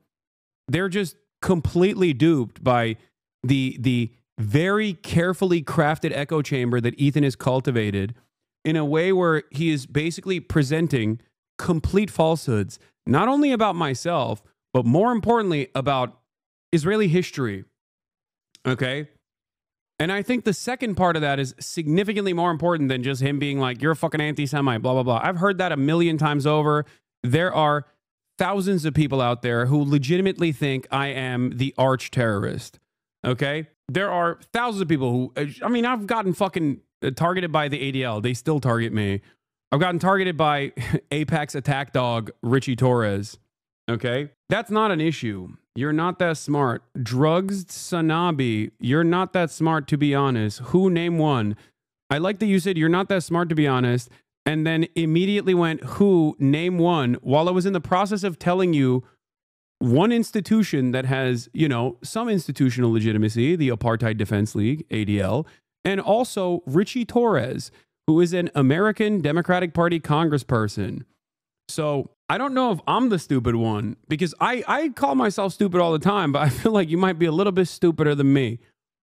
Okay? Oh, who could forget that random fucking psycho living in Long Island?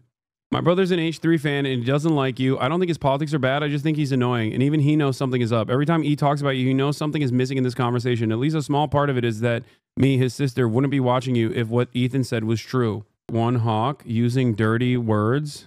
This channel should be called Legion of F Words. Another 2013 account using a slur. This is, of course, a massive terms of service violation, which is weird because you're going to lose your fucking 2013 account by doing this.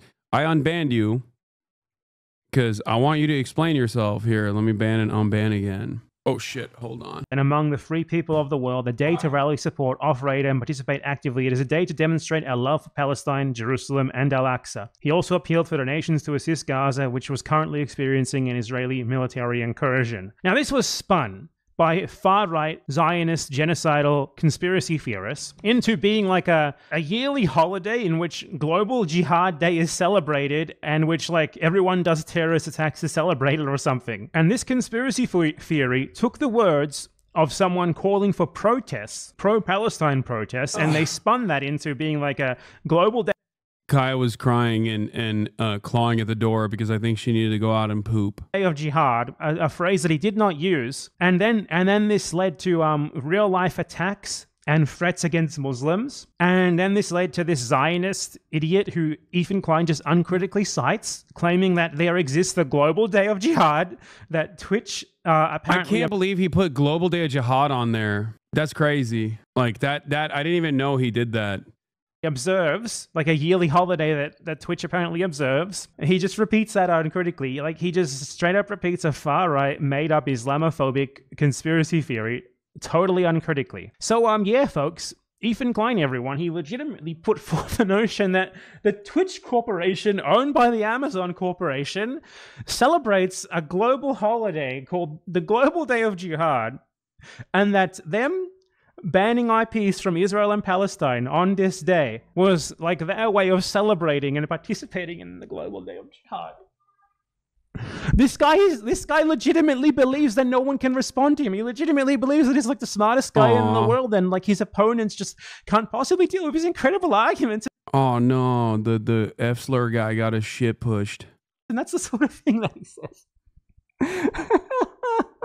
Yeah, he got the wrong day of global jihad, dude. That's his problem. He didn't realize it was a blessing. It was you. It was that you were ignoring this clown. Ethan is fucking exhausting. I mean, the reason why I ignored it is not because he had anything fucking brilliant to say. The reason why I fucking ignored it is because I know how he operates. He's just gonna, if I reacted to it on stream, he was literally gonna clip. He's done to the minimal amount of things that I've responded to already, where he will just cut it out of context and then be like, what's he even saying? What's he even saying? He's done that like 3 fucking times now. Why the fuck would I ever not directly talk to you if you're just going to keep cycling clips out of the Sex Pestiny fucking subreddit over and over and over again to make it seem like I'm just being crazy, you know? You seem most pissed the general public doesn't agree with him at all. Yeah, he literally reacted to a clip that was cut maliciously and went, I don't understand. What is he even saying? This doesn't make sense. Anyway, ultimately, I think his audience is fucking getting annoyed with this shit anyway. Like, that's why they're leaving in droves. So all you can do is resort to Instagram stories over and over again. Ridiculous, petty shit. I just don't think that... I wonder why he's so afraid. When the title changed from Justin Bieber to a Hasan thumbnail, yeah. His audience doesn't like this shit either. They probably think it's fucking annoying. Please watch his Anne Frank one, because that's the grossest one that he did. Okay, you guys are literally making me slowly but surely watch every piece of this fucking content puke by making me watch different BadEmpanada videos of him covering it. One, I'd just like to go over another ridiculous talking point from Ethan Klein's content puke. Haha, I'm very funny, aren't I? Oh. What started the hate with you and him? I don't hate Ethan, even after all this shit. I don't. I mean this sincerely. I hope he gets help. I'm not joking when I say this. I want him to get better. Why doesn't he just leave you alone? Hurt ego paired up with an inability to recognize that like his own community turned on him because of his positions on Israel, and also because I think drama is how he makes his money. I'm not the first fucking co-host that he has like literally pursued in this insane way for years and years. Ethan doesn't have any content if he doesn't have any fucking enemies, okay? And for the most part, I think it was like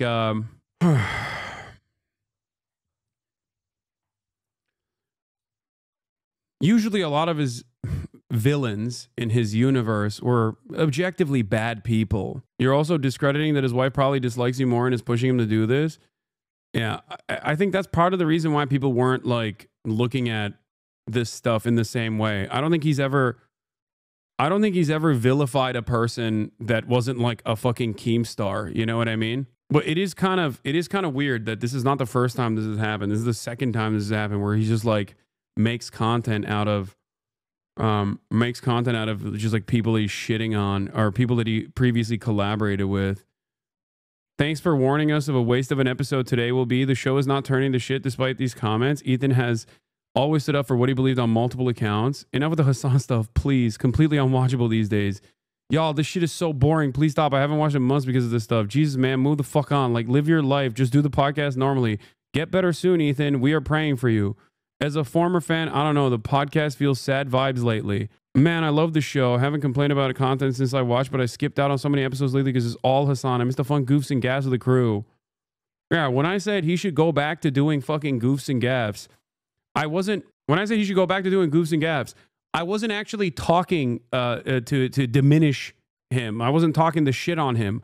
I was saying that because I legitimately think if he just stopped doing this shit and went back to goofs and gaffs, he would inevitably rebuild his audience, you know? And it's funny because like all the stuff that he did to Ryan Kavanaugh, he has basically become Ryan Kavanaugh. That's what's so wild about it. And what's extra wild is that his audience doesn't realize that he has literally become the Ryan Kavanaugh of this equation. And I didn't even do anything for him to get to this point. Who's Ryan Kavanaugh? He's like, Also, what is this fucking photoshopping, dude? I know Cam would have never done some shit like this. That is crazy. But Ryan Kavanaugh's some fucking super wealthy guy that Ethan hated. They were deleting messages that told him to stop live. Guys, I love you all. Watch every episode, but please, I'm begging no more Hasan content. I've been watching you since Vape Nation, but Ethan, please just ignore him. Y'all will never agree on anything. What's the point of dragging this fight for months? Go back to the goofs and gabs, brother. This show's turning into shit, dog. Oh, brother, not this again. Enough with the Hasan stuff. We're so over it, bro. This shit is so embarrassing. At some point, production has to see that this is going to hurt their livelihoods down the line if Ethan keeps rehashing this shit. I think he's in a weird predicament where if he stops this, he's going to lose out on all the Keemstar and like Sex Pestiny fans that come in for the fuck Hasan content. Okay?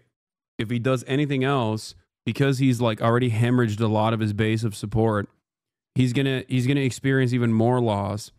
But ironically, the remaining like foot soldier fan base that's like somewhat progressive and still believes that Ethan is actually doing this because it's valid, because like I'm the #1 anti-Semite on the planet or something. Those people are slowly but surely going, okay, dude, like sure, we get it. Hasan is the most evil person on the planet, but Jesus Christ. And it's a predictable situation. If I were to unironically spend this much time on Ethan, if I were to spend this much time, as much time as Ethan has spent on me, if I were to fuck my life up and spend every waking moment watching, the million different fucking Ethan Klein videos that exist out there, rehashing all the shit that he's done throughout many, many years in the least charitable way possible.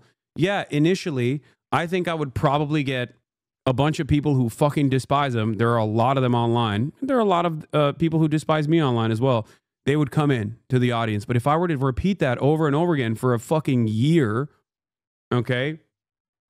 If I were to repeat that over and over again for a fucking year, the adults in my community would probably be like, shut the fuck up about Ethan. Who gives a shit, dude? You're a goddamn political commentator. And for Ethan, it's like, he's supposed to be a comedian, no? Am I crazy? I thought that's what he was.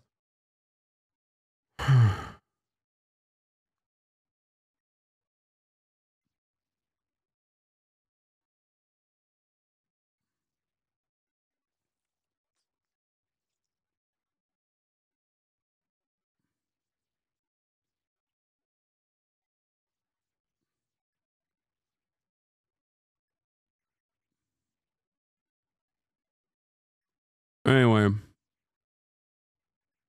Yeah, people would unironically leave after like the 8th time I did it.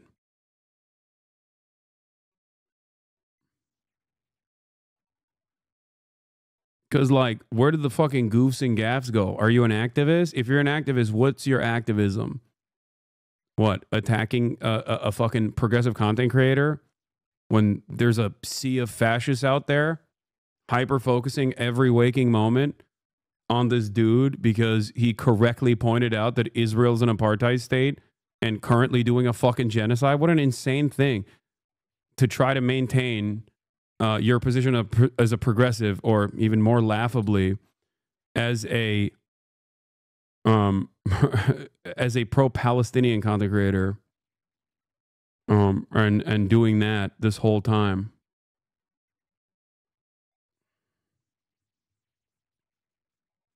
Goofs and gaffs. Chat is brigading Ethan posts now. I thought you were above that. What do you mean brigading Ethan posts? Go, dumbass. Like, this person doesn't even follow me. None of these people follow me. This person might.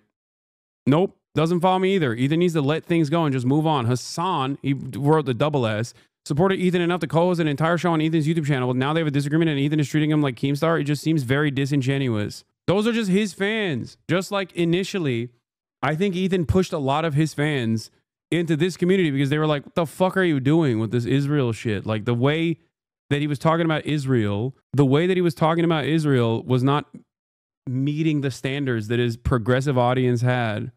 I've never watched Leftovers. I deadass thought Ethan did like celebrity content and stuff like that. Yeah, he did. He used to. And then he did politics for a little bit. And then he was like, I'm not going to do this. I'm not cut out for this. And then he thought, no, actually, I am cut out for this, but only from the perspective of saying Hasan sucks. That's his only politics. is just like actively spitting out whatever the fuck he gets from the Sex Pestiny subreddit. In my defense, that is at least a bit better joke than any joke Ethan Klein has ever made. So in this video, Ethan Klein claims that the reason why Anne Frank is admired and like thought of and like mourned so much is because she didn't do violence in response to being genocided. Let's watch. Withstood genocide, right? Like he is a person whose only experience is like, it's literally like talking to fucking Anne Frank, basically, okay? Being able to talk to Anne Frank in real time. To quote Anne Frank, I keep my ideals because in spite of everything, I still believe that people are really good at heart. Anne Frank... I'd just like to be clear, Anne Frank is wrong there. The Nazis who massacred her and her family were not good at heart. Continues to inspire generations of people because in the face of a genocide that eventually took her... That's crazy, dude. What do you mean? You like... He was making fun of your hoof shoes. That was the most valid shit I've heard only. Okay. First of all, Margiela tabbies, that's wearable art. Okay. And her entire family's life, except for her dad. She refused to give in to hate, malice, and violence. And then there's this guy. So I want to be very clear here that what Ethan Klein is implying there is that what is like important about Anne Frank's story is not that she was like this little... We didn't leave on a bad note. I was actually a fan of Leftovers, and as someone who stopped watching Ethan's content after it ended, I didn't even think you guys had left on that bad of a note. No, we didn't. This shit popped off like a year later because I think he never gave up on basically talking about Israel every now and then whenever like shit was popping off. And his audience, every time he talked about it, would understandably push back and be like, what the fuck are you saying, dude? So I even defended him for the fucking next like couple of months where I was like, guys, I don't care about what Ethan is saying. People would bring up some insane shit that he was saying all the time. And I was like, I don't care. I don't give a fuck about what he has to say. There's, you know, more important things to cover. And also that like, I kept saying, and now I know, boy, was I wrong. I kept saying that Ethan is pro-Palestine. He's pro-Palestine. He's pro-Palestine. He's not your enemy. He's not your enemy. He's not your enemy. He's not your enemy. Okay. And I was fucking wrong. Okay. I'm willing to admit that. I didn't know how much his opinion had changed, or rather, maybe he always had this opinion and maybe I didn't understand it or didn't want to see it. Okay. Ironically enough, that's what Ethan says about my socialism, which was never fucking sheltered. Okay. And yeah, the 13-year-old Anne Frank should have taken up arms and gone and fought the intake. No, that's not the take here at all. Also, you changed the age. No, the take here is that saying that a Yemeni teenager that experienced genocide is very different than Anne Frank, because Anne Frank was a humanitarian, even though she was experiencing a genocide, is ridiculous. Like, what the fuck? It's like saying the people that did the Warsaw Ghetto Uprising were in the wrong. Do you see what I mean? Like, can you imagine Ethan being like, the people that are in the Warsaw Ghetto Uprising were in the wrong for fighting against the Nazi occupation, fighting against their Nazi concentration camp guards? Like, that's insane. Little child who tried to hide from a genocide and was eventually found and tragically massacred by genocidal Nazis for nothing more than her race. But it seems that Ethan Klein legitimately is implying here that if Anne Frank had like actually fought back, if she had hated the people who were trying to massacre her and like everyone who happened to share an ethnicity with her, that would have delegitimized her, that she would not be famous or anything, that would have delegitimized her, that she would not have merited being famous or anything, and that it's like delegitimizing for people who are victims but who do hate their oppressors and who do want to fight back against them to do so. So basically the implication is that if Anne Frank had fought back, then she would have deserved it. Do you not watch the original video because you don't know how to refute the misinfo presented in it? Do you, as a 7-month subscriber who's given me a total of $35, genuinely think that I am incapable of refuting the misinformation created by Ethan fucking Klein? You've been following me since 2020. How many times have I talked about Israeli history? How many times have I talked about Palestinian history? How many times have I actually pulled in academics to directly refute all of these fucking things that Ethan Klein is bringing up in his goddamn content puke? No, I think you can. That's why I want you to. Yeah, well, the reason why I didn't do it deliberately is because Do you not watch the original video? Because you can, what? Good Epstein video by Willie Mack. Ew, dude. It's not like while I'm watching BadEmpanada and giving him a shout out because I think he did great work on this. I'm not refuting in real time what the many different instances of misinformation Ethan has presented. You know, yeah, Willie Sloptube voluntarily posting a Willie Sloptube fucking video in the chat. Jesus Christ. That resistance to racial genocide is bad, and the only virtuous thing to do in the face of it is to not fight back and just sort of hide or kind of lie down and just hope they don't come for you. I guess he really hated resistance groups who fought back against the Nazis who didn't lie down. That seems to be his mentality anyway. And that really sums it up, and I think it explains really well why he hates people who fight back against Israel in any way, whether it's protest, donations, blockades, or actual resistance, so much. That's his mentality. Summarized perfectly. All right. I think that's good enough. I don't know. I don't know what else he's like refuted in his video. And I also don't know what else Ethan has said in his video, with the exception of these clips that I have seen. But I repeat Ethan, alongside Ethan, if he would like me to do so. Okay. Watch the bombing. Why not just use your own brain to comment on the video? I did. And not only did I... Wait, he didn't defend Israel at every turn. He just wanted a shred of empathy from Hasan to understand why people in Israel will feel the way they do. I know why people in Israel feel the way that they do. I've also had Israelis on this broadcast numerous times. I'm about to have, I don't want to leak it, okay? So I'm not going to say anything, but I'm going to have someone on the broadcast very soon, also from Israel, and perhaps one person from Palestine as well. Now, having said that, that's great. Yeah, dude, the fuck? You know, I had people from Israel on this fucking broadcast in the month of October in 2023. So why the fuck is Ethan Klein on an extended crash out like this? Think, chatter, think. It's because it's too embarrassing for him to actively be like, oh my God, I fucking love Israel and all the death and destruction. So he just has to resort to being like, oh no, it's my feelings that are hurt in this process. And it's my feelings that no one is entertaining. And it's like, yeah, of course nobody gives a fuck about your feelings, dude. What the fuck are you talking about? If Ethan has a Palestinian on, does that make him pro-Palestine? Has Ethan had a Palestinian person on his broadcast? Because I would love to watch that. Okay? And no, the Israeli citizens that I had on were not fucking pro-Israel. What are you, dense?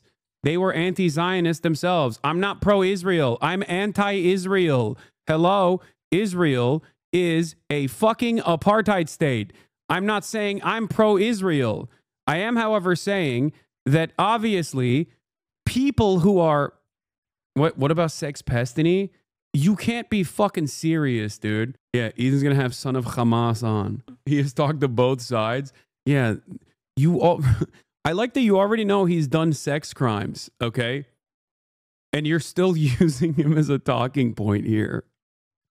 You're like, what about my favorite content creator who is a fucking sex pest? Like, you should be a little bit more embarrassed than to bring this up. Yeah. Anyway, in terms of the refutation, yes, there are plenty of people. There are plenty of people you can talk to make it seem as though you're approaching this. Why dodge it then? Dodge what? What are you talking about? What am I dodging? I'm the one who says I want to literally talk to. I am the one who is saying I want to talk to Ethan. He's the one who is running away because he cannot fucking take any pushback whatsoever, because Ethan is a fucking coward. The only people that he can get highs off of is dunking on random TikTok kids that are super fucking dumb, okay, or just pearly things. And when he actually talks to a person who is knowledgeable on the issues that he wants to debate on, he looks like a fucking fool, even when that person was his friend and tried to very gently explain to him what was up. That led to an extended crash out over the course of an entire fucking year. Just say he's pro-Palestine? No, I'm not going to say he's pro-Palestine. Okay? You in like 30 seconds went to a TikTok stream to brainwash them? Yes, dude. Yes. Dean and Parker and all of these fucking people, masses, right? They're so easily brainwashed. Come on, dog. You really think so? I'm not talking about people like Dean, dumbass. I'm talking about that one random fucking TikToker that he had on that he was shitting on. Or the Nexium sex cult guy. Or just Pearly Things. Okay? If you want me to watch the H3 Nuke, I said I would do it alongside Ethan. By the way, HasanAbi, the one Palestinian he had on was that insane Sneeko fan you met at the encampments. Oh, that fucking freak. Ugh, yeah. That he also literally said was a fan of mine when the dude himself didn't know who the fuck I was and realized I had clout. So he acted like he was a fan and then called me the F slur like literally a month ago. Yeah, real fan that guy was. Don't even bother talking to Ethan. He could never talk in good faith. It doesn't matter. There's a difference between me reacting to his video and then him like very carefully and very deliberately clipping stuff to make it seem like I am not refuting his positions or some shit. Okay? Which he has done 3 times now. And if you want to count today, 4 times as a matter of fact. He has shown that he is not operating in good faith. So I'm saying I will talk to him in person because there's no way that he can clip me out of context in real life. He can do it after the fact, which I'm certain he will do if he ever actually, you know, nuts up and talks to me directly. Yeah. He just wants to make more money. I didn't hear that, but that sounds good. Yeah, you don't hear a lot of anything because you fucking watch clips, you dumb fuck. Yeah, of course you didn't hear that because you might not think you're that way, but you're fucking echo chambered. You came in here and dropped like 8 different talking points from the subreddit. He said maybe at this point I'll talk to him just to debate why he isn't watching the video. That would be funny. Ethan said today he shouldn't have to defend his argument. That's why you have to watch it. What? That's an insane statement. It's got to be real sad because he can't even fucking, oh my God, what a nightmare, Sam Cedar me with sex pestiny because he was outed as a fucking sex criminal. Lo and behold, oh my God, the chatter in my chat is a frequent user of the r/Destiny subreddit and also the H3H3 production subreddit. And lo and behold, also the Asmongold subreddit. The 3 heads on Mount Rushmore, dude. The trifecta, the triple Monty is for a lot of these people, they're on paper not aligned on politics at all. So how the fuck are they so aligned on one thing? And that is hating my ass, okay? Perhaps it has nothing to do with politics at all and everything to do with you advancing the cause of your own favorite parasocial daddy. What is this? Oh, this is from DGG. They're also in DGG watching right now as well, which makes it even funnier. I watched most of Asmon's perspective. I would generally agree, but it doesn't seem like Asmon's audience does. I feel like rather than commenting on Pierre's version of the debate, Asmon's react video of it is up. If D-Man could get good favor with Asmon, could be a lot of good crossover there. Anyway, I reckon E would still bring Destiny on despite allegations. Honestly, don't ever rule that out. I think it's fine. Even if he does that, that's just I think that's the one group of people that his fan base still understandably despises, despite his attempts to make it seem as though I've poisoned the well against Destiny. What? Please watch the 4th video on the playlist. Hello, it's me, Minecraft Steve, and welcome to another episode of Ethan Klein's Content Nuke being dissected, quickly and succinctly, on specific points that he tried to make within it. So this time we're going to be going over Ethan Klein's incredibly compelling evidence that he was pro-Palestine, which he mentioned in the video. As you saw in the previous video, Ethan Klein was very much against a blockade against Israel and its allies in order to stop shipping that was associated with them and put pressure on them to force them to stop doing genocide. In the rest of his video, he also revealed that he is vehemently against pretty much every single resistance action against Israel. He very clearly believes that it's wrong for anyone to militarily fight back against Israel in any context. whether they are Palestinian or some other country standing up for Palestinians. But there was one thing that he seemed to endorse, and that was charity, because he brought up the fact that he had made a donation to a Palestinian charity as pretty much the only evidence that he had of him supposedly being pro-Palestine. This is the last video I'm going to watch on this. Ironically, I clicked on this because I wanted to hear what his opinion on the war on Ukraine was. And then we sidestepped into this fucking massive black hole of whereas everything Ethan else content. seems to point to the opposite. He was very proud of this, and he genuinely seemed to believe that mentioning this was evidence of him being pro-Palestinian. You know, a millionaire like him throwing $6,500 at something, which for him is nothing at all. We're supposed to just believe that's a huge deal that proves his goodness in spite of all of the Zionist propaganda that he's doing. And I think probably the best part about this is that he says it immediately after he frames like Zionist fears and painting of Palestinians as a like evil demographic threat in their own homeland. He does that, and then he immediately moves on to talking about how pro-Palestinian he is. It's absolutely crazy. Israel as a Jewish state, and considering the historical context of Jews being pogromed from Arab countries, is it really that crazy for them to not feel safe as an ethnic minority? Is it really crazy for us to keep out our genocided colonized victims? And then he moves so fluidly from this into just framing himself as a Palestinian ally because he made a donation. A little bit. And that's pretty much the entirety of our disagreement. Despite what you've read on TikTok and Twitter, our disagreement was just this. He's pro-Palestine, but he also understands why Israel has reasonable demographic concerns. Israel has reasonable fears of the scary Arabs that have wronged them consistently. Okay? Consistently. Please don't look into the history. Please. Please don't look into the fact that I personally said 1 million Jews were forcibly expelled from other Arab nations, okay? Even though that part of the story is also not completely correct, and made it seem as though that was worse than the fucking Nakba. That is psychotic. Donated $6,500 to a Palestinian charity after the war started. Hey, Ethan Klein, thank you for the dono. Ethan Klein gave $6,500. My goat. Thank you, Ethan.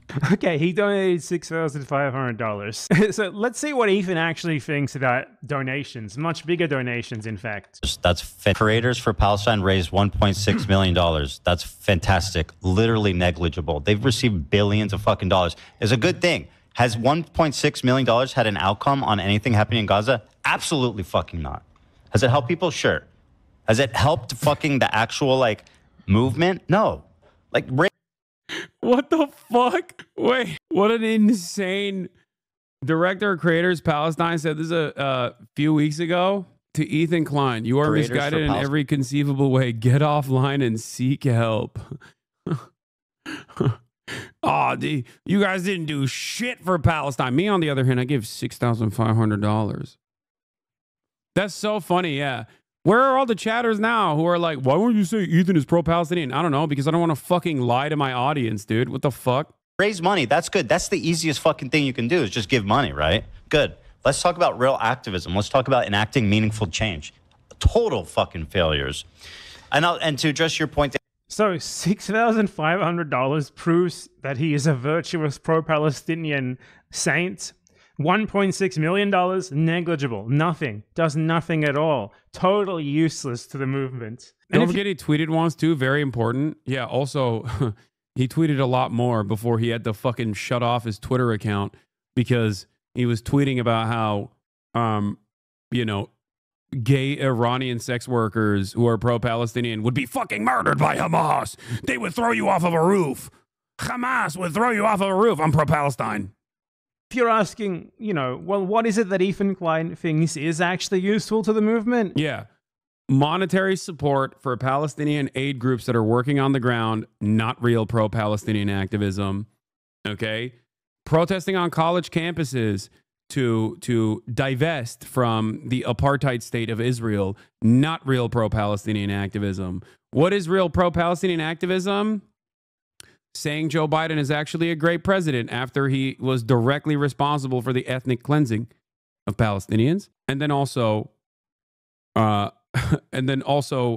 using all of your time shitting on people who are pro-Palestinian and then actively trying to get them fucking deplatformed. This is how you do pro-Palestine. Well, he's against everything else as well. He's against literally everything. He thinks actual meaningful action, such as blockading Israeli and allied ships in order to put actual material pressure on them, oh yeah, is I wrong. forgot. That's terrorism. Yeah, that's right. Doing a blockade on the Red Sea in order to cripple Israel economically as it continues doing its genocide is terrorism and completely unacceptable. He thinks fighting back against Israel, whether you are Palestinian, Iranian, Lebanese, literally anyone, he thinks that's wrong as well. In fact, he even argued. He argued in this video that wanting to blockade Israel, to put pressure on Israel and its population, to force the government to stop doing genocide in Gaza, he argued that's the same as supporting the Holocaust. Look, I'm not kidding. I know it sounds unbelievable. I know it sounds like I'm making it up. But he literally goes from Hasan Piker like talking about how the intention of the blockade is to put pressure on Israel to cause discontent among the population, so they stop doing genocide, they leave Israel or some stuff like that because they can't get their frivolous little treats anymore like their Amazon Prime deliveries. And Ethan Klein's reaction is to straight up say, oh, you want them to be in death camps, don't you? That's what you're saying. This is like a hostile... They're streaming this? Yeah. Yeah. They're flexing. What? And they're coming in hot with guns. Yeah, but you have to understand, this is a deterrence. Israeli society is going to start getting upset. They're going to be like, I can't get my treats. I can't get my M's. What's going on? I hate this. Israel sucks. I'm leaving Israel. That's the goal. I find it disturbing that Hasan thinks that a slowdown of imports is going to cause Jews to flee Israel. He says Jews. Like, he's so excited to say the word Jews every time. 80% of Israelis were born there and do not have citizenship anywhere else. So where do you want them to go, Hasan? Back to Poland or back? By the way, unironically, a thing that I've never said, a thing that I've never advocated for, and something that BadEmpanada probably disagrees with me on.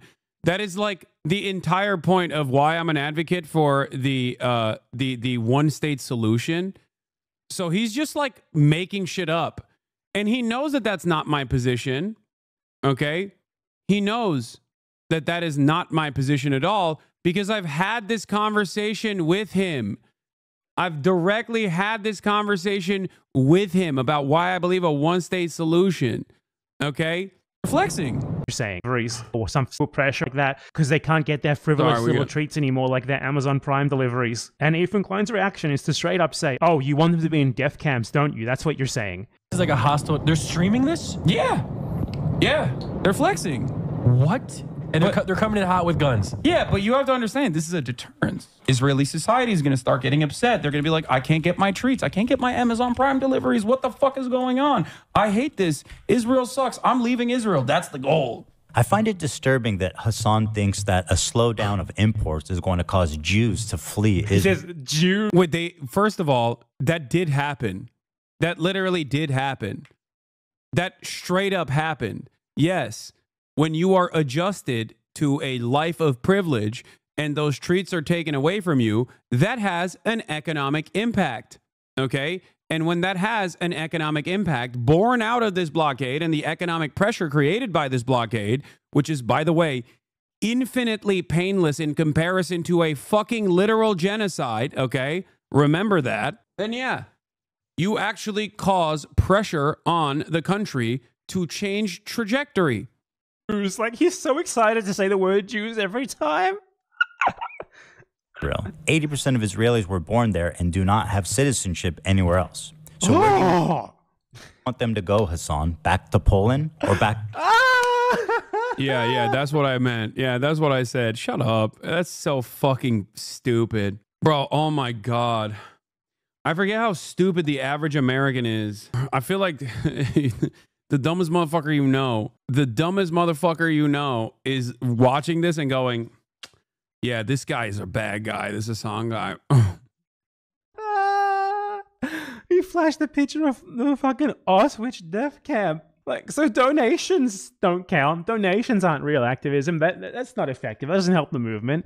Also, you can't do a blockade against a country actively doing genocide because that might cause some of the people there to want to immigrate when they can't get their treats anymore, and that's tantamount to the Holocaust. Also, he's against literally any military action or resistance against Israel, no matter what, no matter who. He's just against all of it. Let's take a look at what Ethan and Hila Klein, his terrorist wife, think about protests for Palestine, like just normal protests, you know, nothing else. Like, don't forget that he says BDS is also anti-Semitic, so that's not appropriate activism either. Yeah, we should get our notes from Ethan Klein on what the appropriate way to protest Israel's apartheid and genocide should be. Can't do BDS, can't do college campus protests, can't actually implement a blockade, okay? What else? Can't even explain the context behind how militancy in the form of resistance exists, like Hamas, Hezbollah, and the like, because then that's, oh, God forbid, oh, you're scary, you're terrorist. Okay? Write it down quick. You can give $6,500 to a charity so that you can fucking say that you're pro-Palestine in perpetuity, but you can't raise more than $6,500 because if you raise $1.6 million and you're pro-Palestine, then at that point, it's actually bad. It doesn't seem like there's any option. Can't say from the river to the sea, Palestine will be free as well, by the way. What's on my shirt? That's anti-Semitic. Remember how Ethan and I had this argument? I forgot. He actually said that. He said that that was, you know, you have to understand why Israelis think this is a scary slogan. Yeah. I guess the only way to protest Israel is to just be silent and talk about how, you know, wonderful and multicultural Israel is. Is that... he also made sure to mention on the pod where he bragged about donating that he's scared about donating because the money could go to Hamas. I guess there's not really anything you can do. You just got to send thoughts and prayers to the Palestinians. But hey, what if the thoughts and prayers that you're sending to the Palestinians is going to the wrong Palestinian? Like, what if that Palestinian has had a mean thought about the fucking state that has eviscerated his parents at some point in his life, or definitely blew the school that he used to go to? What if that Palestinian child now has a mean opinion about Israel? Then you can't do that either. Nah, I don't think you can do thoughts and prayers either. I've decided that's also anti-Semitic. Other things that are anti-Semitic is when you have a long and extended crash out and consistently fucking attack a vocal pro-Palestinian advocate alongside virtually every other vocal pro-Palestinian advocate, and then artists that have worked with you previously or worked with your wife previously decide, hey, this is a bridge too far. Completely removed from me. I don't know how this happened. I'm not involved in this process at all. Even that's anti-Semitic. That's got to be anti-Semitic. If you don't work with my wife, you're anti-Semitic. How could this have happened? How could this have happened? I'm so pro-Palestine. Why won't people understand I'm so pro-Palestine?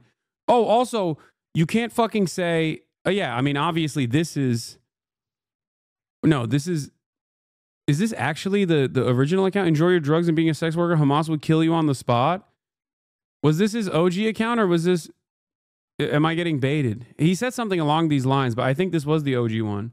Oh, wait, I forgot. Hold on. Sorry. There's also some other stuff that's anti-Semitic. Being a fallen fan who is at odds with the way you present Israel. That if you go to a different subreddit and like post clips of Ethan Klein in other subreddits, that's also anti-Semitic. You should get doxxed and probably fired from your job. Being mean to Ethan, anti-Semitism. Oh, there was another one. Remember when I personally sent Ethan a text message when he was like a couple months ago? And I was like, listen, it's obvious that you don't respect me, but I know you respect Sam Cedar. I think you should privately talk to Sam Cedar about this stuff. And he also outed that I sent him that text message and then fucking said that that was anti-Semitic. You know, hey, you can talk to someone who you respect, who also has like life experience that's comparable, okay? Because clearly you don't fucking trust anything I'm saying because I'm a dirty Muslim terror lover, which, oh, fuck, that's right. He compared me to Osama bin Laden playing that game that Sex Pestinies community had made. That's true. Is Sam Jewish? Yes. He said, telling me to talk to another Jew. That's anti-Semitic. That's what he said. What else? What else? What else? Yeah, there's just a lot of stuff that's anti-Semitic, man. It seems like virtually every position you have is anti-Semitic. Wait, everyone he's thinking about going to Gaza, thinking about it. Bro doesn't want to watch the nuke and address the elephant in the room, yet squeezes and milks every moment once Ethan brings up your name. Talk about the allegations, red flag, red flag, red flag. Come on. This one is too stupid as a foot soldier for you to ban them like this, okay? The thinking about going to Gaza thing is also kind of stupid because I was invited by literal fucking journalists that work in Gaza, okay? And I unfortunately most likely will not be able to go because the people that I did talk to said that they could not give me security assurances that Israel would not fucking kill me or anyone really, because Israel is not allowing Western journalists to enter the Gaza Strip, by the way. Think about that, okay? It's not even because like Hamas is scary and they're going to kill you or whatever. That's not the fear. That's not the problem there. The problem is Israel could fucking nuke you at any moment and America will apologize to Israel for it. But yeah, no, it's such a laughable thing, dude. It's such a laughable thing. Not just me, by the way. Anyone at any given moment. It's also, oh yeah, that's another thing. Sabra hummus. Saying Sabra hummus sucks. Anti-Semitic. The highest level of anti-Semitism. Okay? Yeah. Hasan, you are digging your own grave and aligning with people like BadEmp. Everyone knows Ethan is not PW brother bother. What does PW bother mean? You are not an imprisoned Mandela. As longtime fan, I'm deeply concerned and disappointed about how you are handling the situation. You are cultivating an audience and moving in a direction that you will not come back from. It's okay to admit when you were wrong. Seek therapy, please. I like that things that Ethan's own fan base have told him, Ethan's fan base now is trying to tell me. Brother, Ethan is aligned with Sex Pestiny, who recently got a fucking Daily Mail article written about him. The fuck? As a longtime fan, by the way. Literally, not donating, not actually genocide, not blockading Israeli ships so they can't get the thinking about going to Gaza clip that they keep trying is mostly a soundbite from another YouTube critic who chastised E for going after someone who's literally thinking of going to Gaza. That's a soundbite they all love. It's not even from you. Oh, I don't know. I don't watch the fucking show. And neither do many of his old fans, actually. Yeah, Ethan Klein is currently aligned with Keemstar, Asmongold, virtually all the fucking Slobtubers. Some of them have already turned on Ethan because he's like very obviously lost his fucking mind. And who else? Sex Pestiny, the ADL. It's crazy. Their Amazon Prime deliveries because, you know, that would be the Holocaust. So let's check what they think about something as simple as protesting. But people who would like to criticize the army in Israel need to understand that it's a daily threat that something needs to happen about it. It's not like we have Palestinians are a daily threat. A choice. Do you find it ironic when there's these when you talk about privilege? Let's talk about someone who's going to UC Berkeley, paid by their parents $200,000. You got Myron defending you? No, the fuck he's not, dumbass. Get out of here. The notion that Myron is defending me is so funny because every time he literally, in between calling me the F slur or telling everyone that I'm bought by the Jews, he will literally reply to every single one of my fucking tweets to be like, oh, it's time to admit you're bought by the Jews, or it's time to admit that Jews are the problem. I wonder why I don't fucking voluntarily align myself with Myron in the way that fucking Ethan Klein has aligned himself with the likes of Keemstar, as a matter of fact. Perhaps it's because I despise him and I'm not a fucking anti-Semite. I'm at work, don't bully me. Yeah.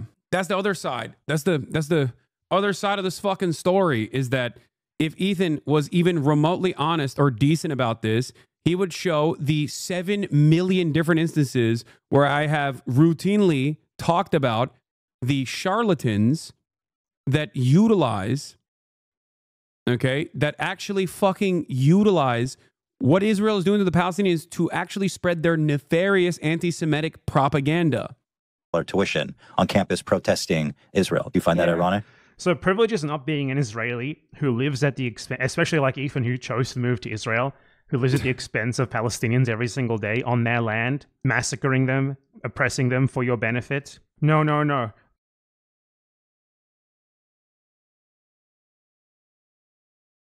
Privilege is protesting for those people. I do. When I lived in Israel, these are millionaires. I used to criticize Israel a lot.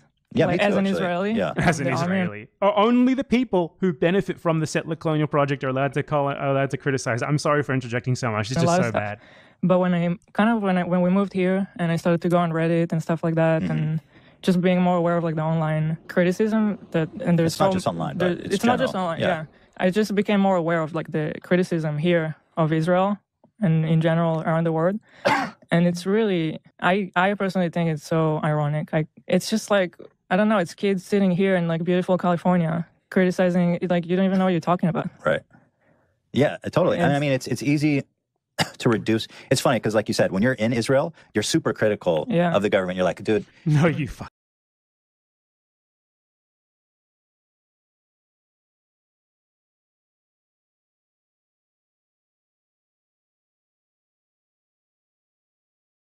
you're expanding in the West Bank. That's bullshit. You know, the government is turning off water in Gaza, doing weird shit to control, make land grabs and stuff. Yeah. And that kind of stuff is like, yo, what are you guys doing? But when you come to Israel and then what you hear is people criticize.